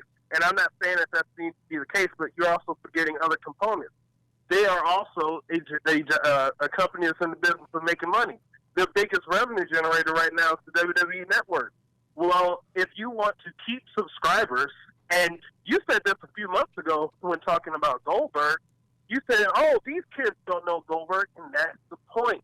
If you introduce somebody like Goldberg to a 8-year-old, 15-year-old right now, and they have the WWE Network or don't have it, they see this guy that people are apparently making a big deal about, they will get interest in them. Just like you would get interest when you were a kid when they were talking about Legends of the Cardinals years from before you were born, you start to learn a little bit more about who these different guys are. And if they would have had something like that for you to watch as a kid, you would have watched it because you were interested in it. And if you're a fan right now watching wrestling and you have the WWE Network, if you put somebody like Goldberg on television right now who still looks like Goldberg, yes, he has gray hair on his goatee, but he still looks the part of Goldberg. If you put him in the ring and show him beating up some guy, then it's like, wow, well, maybe I want to check out some old stuff for him. Let me see what this guy is about.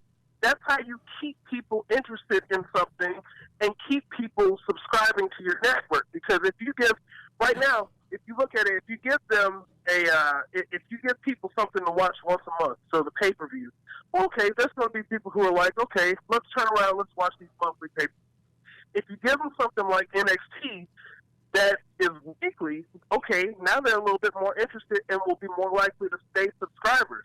If you give people more and more reasons to stay subscribed, they'll stay subscribed. It's not just a business like a sport of trying to win games. It's a business of making money. It's a marketing company. Well, bug it down, man. Well, I'm still not gonna agree.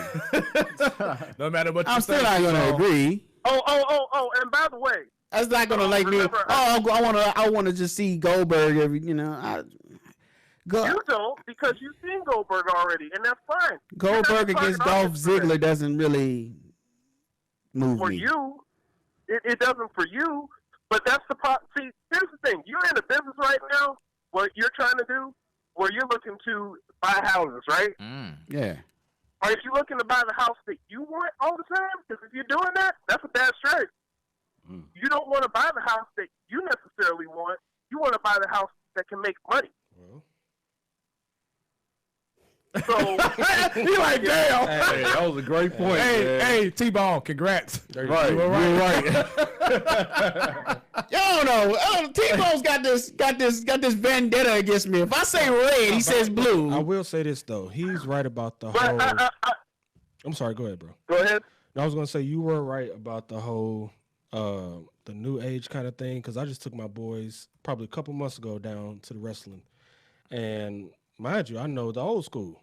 Man, I get down there, they was coming out. I'm like, okay, I'm gonna wait on the next one. Right. But it was about 8 matches went through. The only person I knew was Seth Rollins and Randy Orton, because he was from St. Louis. I was like. And my son was hip on everybody, but again, he's 10 years old. So I it's watched like, WrestleMania over So here. you watch- And I ain't so know it's none like- of them cats. None of them. I'm So, just they had to hit me to everybody, man. yeah, so. it's Yeah, different I was now. watching WrestleMania like, okay, who's that? Who's that? Yeah. Who's that? Yeah. Right. Speaking of house shows, there's been a huge decline, T-Bone, over the last. Matter of fact, they just announced like either yesterday that they canceled over like 5 to 10 upcoming house shows on SmackDown Live and Raw. What's your thoughts on that? Maybe they should bring back Shawn Michaels at every house show or something. So again, though, that goes back to the point of what they do with those legends is on television, right? Because the biggest thing that they make money from is the television rights fees in the WWE network. So you put those people on television, but they're not touring around on the house shows. So as far as the house shows go, I mean, the truth is they just have to reevaluate the strategy of how they're doing things. I mean, when you have the amount of television that they provide, you know, again, you have to do something that's going to get more people interested in. And, you know, and this isn't something new. This happened in the 90s. You know, in the 90s, there was a decline in the attendance. And what they did was they started doing more stuff overseas. So they may have to reevaluate the strategy of, all right, well, you know, if we leave for a year or two and don't come into this place, then the next time that we come there, they'll be more likely to come because we're not here all the time, you know. So, because I believe in St. Louis, they come there probably twice a year, and that's St. Louis. St. Louis is probably going to be a market that's going to draw more people. But Cedar Rapids, Iowa, you know, if they're going there once or twice a year, every year, people are like, oh, well, they'll be here again next time. But if they stop doing it and take a year or two off, then the next time they come back, they'll have bigger attendance. Great points, man. Well. That once again, everyone, that is T-Bone. Sadal calls him the what? Huh? You call him the what? The encyclopedia? Yeah, he's the encyclopedia of wrestling. He's the human walking Google of wrestling, man. And T-Bone, And he's also the contrarian of my thoughts on anything of anything that I say. If I said anything that's false, let me know. Oh. Yeah, you did. Oh. Hey, speaking of which, T-Bone, if you have time next People don't week, want to see me. let's talk about these recent these recent weeks of wrestling, especially this past SummerSlam. Want to get your thoughts on that next week, if you don't mind. Yeah. Oh, one other thing though, just to go back of how two points real quick. Now, there's always a talk about how the WWE there's too many hours of programming, week to week, right? That's always being said. So then when they do something that breaks it up, such as having like the Raw reunion, where it's like, okay, well, we're not going to keep having the same stuff over and over. We're going to do something different. So Dawn's like, why aren't they putting all the regular people on television?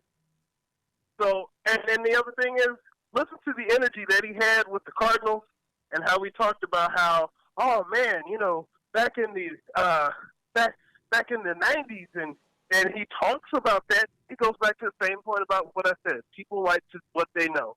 And if he could bring back the 06 Cardinals and the 06 Cardinals were the 06 Cardinals, he would do that today. And replace every player on the team. See, now you're twisting up my thoughts on the Cardinals, man. I said the Cardinals have the potential to be better than they are. I said in the past, yes, they were great teams. Don't measure up. They were great teams, but I see that they can be better now, like that. But they're just not. I hear what you're saying, but I'm not saying bring back. You're not gonna bring back Scott Rowland and all those guys. It ain't gonna happen, man. They got the talent. They have the talent right now, but they rest on their cardinal way. You know what they used to be. They need to worry about the now, man, and worry about winning these pennants right now. Right now, they're not. Same idea. Same idea. I hear man. you, but rewind the show back and listen to how you talked about LaRussa and Dave Duncan, and you talked about what was familiar. They won. Yeah. I like the attitude era too. I like back then. Yeah. The Cardinals were great back then. Times have changed now. They won 2 times in what, a 15-year period? Yeah, but look how many times they went to the playoffs and they were always in it. Look how many times they won a division. No, actually, I broke that match down for you and debunked that for you when we looked records when I pulled up all the years and how many times they were number one, how many times they missed the playoffs, and what their records were. It wasn't that far off from what you were saying over the past few years with Mike Matheny. But your argument was, well, they looked better back then, so that's the argument. They don't look as good, but the records were still the same. They fired Matheny, didn't they? Yeah, they did. Because there's always going to be somebody that's held accountable, whether right or wrong. If you lived in Pittsburgh, you would probably be saying fire everybody there because they haven't done anything significant over the past few years. But they have more championships than anybody right now. Now, Sadal did say earlier that he could be one of those victims of just being spoiled from all the prior success too. Yeah, I totally agree. Yes, again, try living through the Orlando Magic years, where the worst really is the worst. Where we're not competitive, we're not close. We really are the worst right now. Well, I don't know, y'all. Like, I understand. Y'all did make the playoff this past year, so y'all on the come up finally. Well, I say that as an example. You know, I'm talking more over the past few years. I got you. Because the way that Sadal talks about the Cardinals, it's like, man, you know, if you didn't know, and you were just like listening, you'd be like, man, they have to. You know, it's funny because I'll say something and then Smooth will say something. We would say the same thing, but then you come down on me for saying the same thing. Come on, man. It just sounds different. I feel attacked. You know what I'm saying? You know, that's all right though, man. You know, you just keep attacking me, man. Just keep attacking me, man. I can take it. Hey, you had to get it. It's tough love. You remember these Salute Your Shorts from back in the 90s? You know, I remember they said. I bet you remember, don't you? Huh? You all nostalgic. I bet you remember that show. I got a long-term. They should bring that back. They should bring Nickelodeon back to prominence, right? They should bring that show back. Well, they did bring all that back. I mean, I don't watch it, but somebody is. Ladies and gentlemen, that was T-Bone Funk. It's been a minute, but he came back and he let us all know how he felt. Man, this guy. Smooth. Folks want the shout out. What's the station they looking? Who? It's the Platform Sports Talk Show. The Platform Sports Talk Show. Yeah. I got folks. We've been on here almost 3 hours, man. Right. I got stuff to do. I gotta follow up on leads. Yeah, man. It has been a great show. T-Bone, like I said, next week we will connect back with you and discuss more about the current state of the WWE and also your thoughts on AEW coming up very soon, too. Here's a preview. Right, bring back everybody that was in the Attitude Era now. Matter of fact, you're going to see some of them on the SmackDown, the first SmackDown show. Living or dead. Bring them all back. Oh, Lord. Dead. Bring them all back. All right, T-Bone, man. You have a good one, and best of luck with you and the family. Hey, yeah, right, best of luck, man. All right, thanks. It's all in fun, man. Yep. Stop messing with him. All right, man.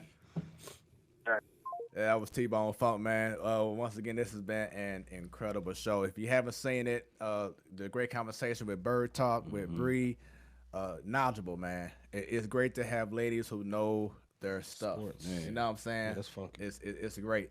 Real quick, do you have a bro you tripping? Mm-mm. You got anything? Oh, I had one. I was trying to think of where it went. Golly. No, I don't have one. All right, I don't have one either. I had one, but it escaped me. All right, idiot of the week. Oh, my bro, you tripping is Mello. Playing basketball in a beanie in the summertime with a ball That on sound like the the top. idiot of the week there. Yeah. That sound like the idiot of the week. That too. Is he Yeah. gonna get a job or what? It don't look like it.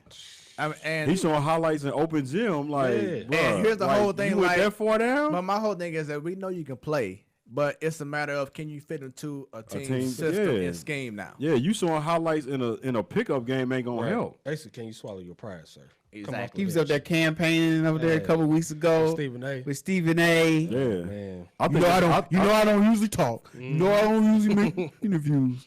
Yeah.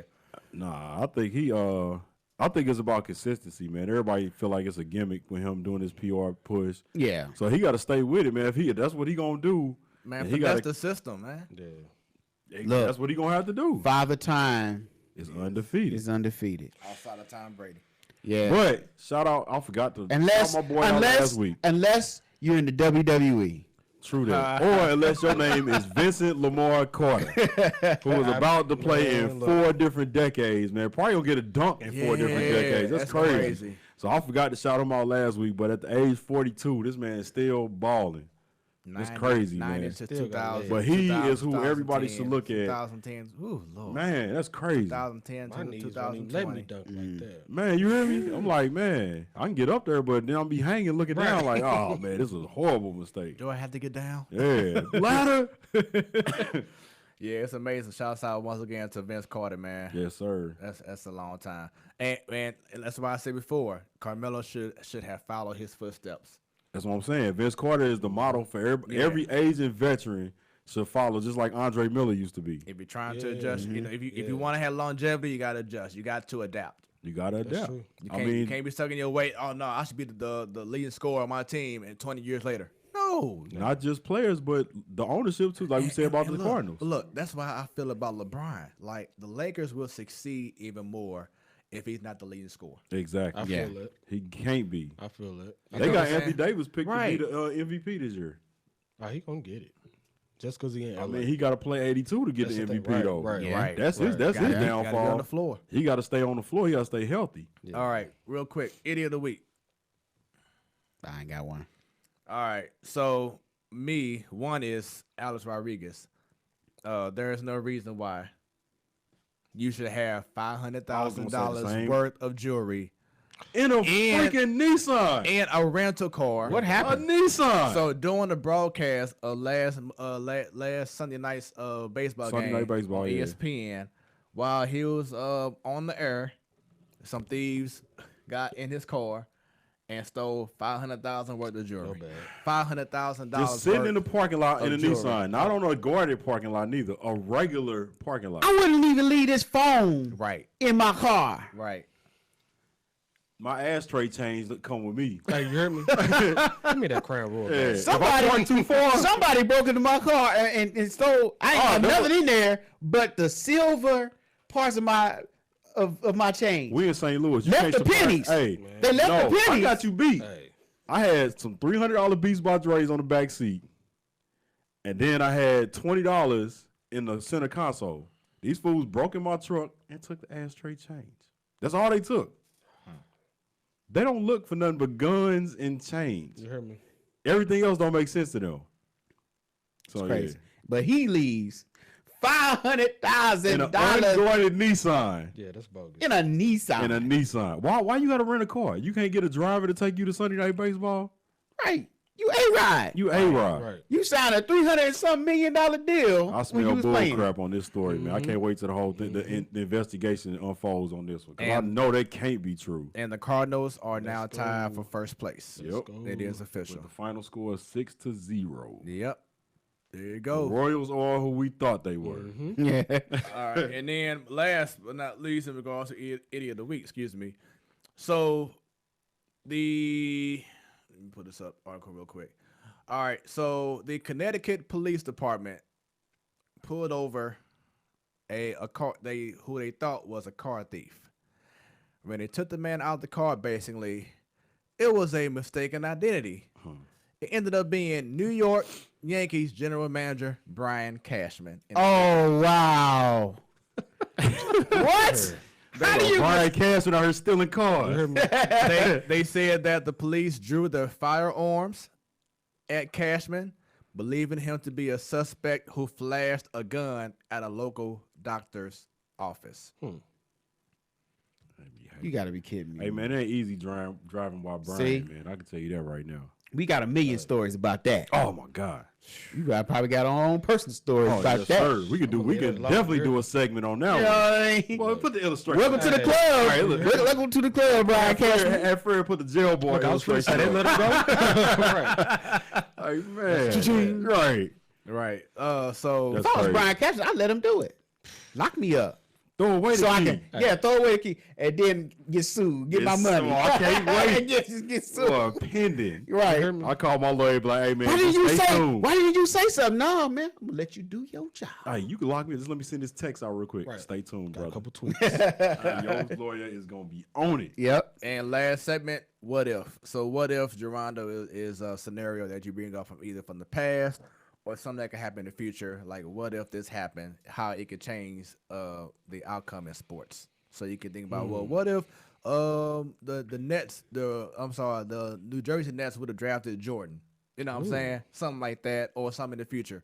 What if the Cardinals end up getting Mookie Betts next year? You know, something like that. Right. So if you got something in mind real quick, please feel free. My I guess it's not gonna happen now, but what if Antonio Brown did actually retire? He'd be a damn fool. He'd be idiot of the week forever, man. Forever. Hey, his wife wouldn't let that ride. You know? No. With them kids. Hey, man. Oh man. Have you seen the Hard Knocks. the Hard Knocks yet? Uh-uh. Yeah, they got him on there with his kids. Man, his wife would kill him, dog. Who gonna feed these kids? Yeah, that's all bad. Yeah. That Ending your career over a helmet. And then, like you said, he'll be definitely every week, every month, every day idiot of the week for doing that. You just got $30 million from the Raiders, and this is how you repay them? Yep. Yeah. By doing that off of a helmet? Off a helmet. Yep. Golly. It's crazy. You got anything? Y'all good? Oh, I definitely got one. All right. So we doing what we doing? What if? What if? What if y'all got that boxing list right? How about that? Oh my god! How about that? These lists are bogus. Can we talk about this list? Okay, first of all, Let me pull it up so Please he do. can see it. Let's see here. so before you even see this list, two key names jump off this list that's not on here. Okay. Iron Mike Tyson Right. and George Foreman did not make the top 25 I boxers need to of all see the time. list then. This list Right. terrible, bro. I was going to boxing too. So there's your list. Top 25 boxers of all time. In order.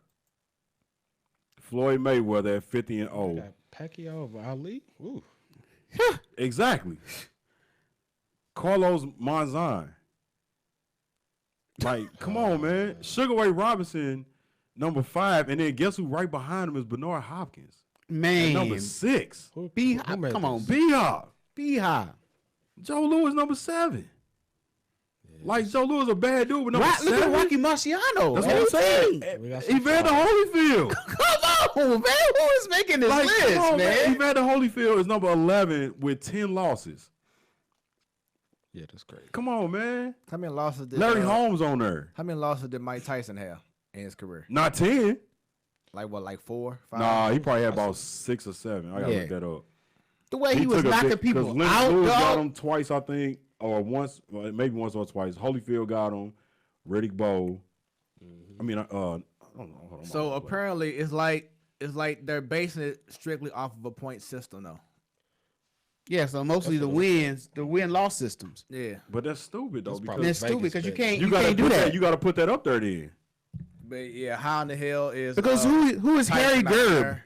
That's what I'm saying. Like it's a lot of man. It's a Yeah, lot he of cats. fought like 200 and some wins, 17 loss. But who was he 44. fighting? Who was he fighting? I don't Right. even know who. I don't know who Harry Gerb is. Me neither. Roy Jones, number 20. Gene Tunney. Who was it? Oh, they got James Toney 25. Yeah. James Toney, dude. Like, Even if I did know who Harry Gerb is, I know he's better than Mike Tyson. He's not better than Mike no, Tyson not at all. Or George Foreman. or George Foreman. George ain't even on. He ain't the top on. He 25. ain't on. He there. ain't on the list. Not even making. How do you not make a list without Mike Tyson? That's like making a top 25 rap, of rappers, They done and it. not having Jay-Z They on done it. the list. Don't do it. Not having Eminem on the list. Mike Tyson at 58 fights, 50 wins, 44 knockouts. Come on, sir. 50 wins, 44 knockouts. So it's only 6 fights that went the distance with that dude, man. Unbelievable. And a lot of them knockouts was scary. first round KOs. Yeah. That's scary. And he knockout, not He would- TKO. I mean, you out. Like, So what? like y'all, you sleep. Yeah, You sleep. man. So what y'all think about Tank, Javante Davis? Oh, he the next one, dude. Okay. He the next Okay. one. Yeah, he heavy. I'm waiting on this. I haven't heard this of Keith him. Thurman You gotta watch and him, Errol Gotta watch Spence him. fight. Man, Yeah, Keith that's gonna Thurman, be I hard. mean, not Keith Thurman. Sean Porter. He lost all. Sean kind of Porter and Errol Spence. Yeah.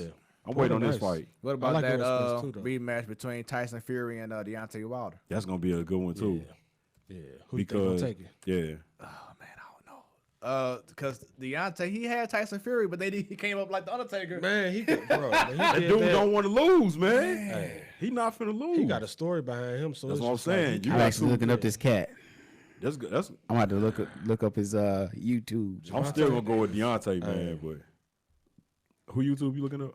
Javante Davis. Davis. Oh, he tough, man. Hey, he a mini Mike Tyson, man. I'm telling you. Tough. Yeah, tough. He just had a fight recently, man. He just. What was it, a couple weeks ago? I think it was last week. I know man. it's late. We ain't gonna put it on the show. Oh no, but, that's it. Hey, I waited all Yeah, but night to yeah, watch that. It was Yeah. like I can- every I bit can of- put him Yeah, out I the got show. man. I was watching Yeah. that Showtime again. Yeah. It's like, man, I ain't had an app for a little minute. Yeah, he nice. He going on Yeah. pay-per-view soon, though. Yeah. All right. Well, guys, that is our show. 3 hours long. Oh man, see, But hey, you have to admit, man, it was fun. Great conversation. That's what it's all about. Stan came on the line and everything. T-Bone. T-Bone. Shouts out once again to Bree Murphy for showing up, showing her basically showing her passion for the Cardinals, man. Definitely good conversation. Once again, T-Bone, shouts out to you, Gerondo, for coming through. Yes, We sir. about to be out of here. Check us out next week. As of right now, it'll just be Sadal, yours truly, and Stan. Yep, We'll yep. see who else may come. You never know on the platform Sports Talk Show when it's about sports it becomes our business. and business just picked up. It's your boy Smooth, And Sadal. Brian Baker. Jay Cuts. Jay Cuts. Hey, support this man business. Yes, Y'all sir. support all of our Right on, bro. endeavors, man. Peace. The platform Sports Talk Show. We out of here. Power up on them. Stay smooth, my friends.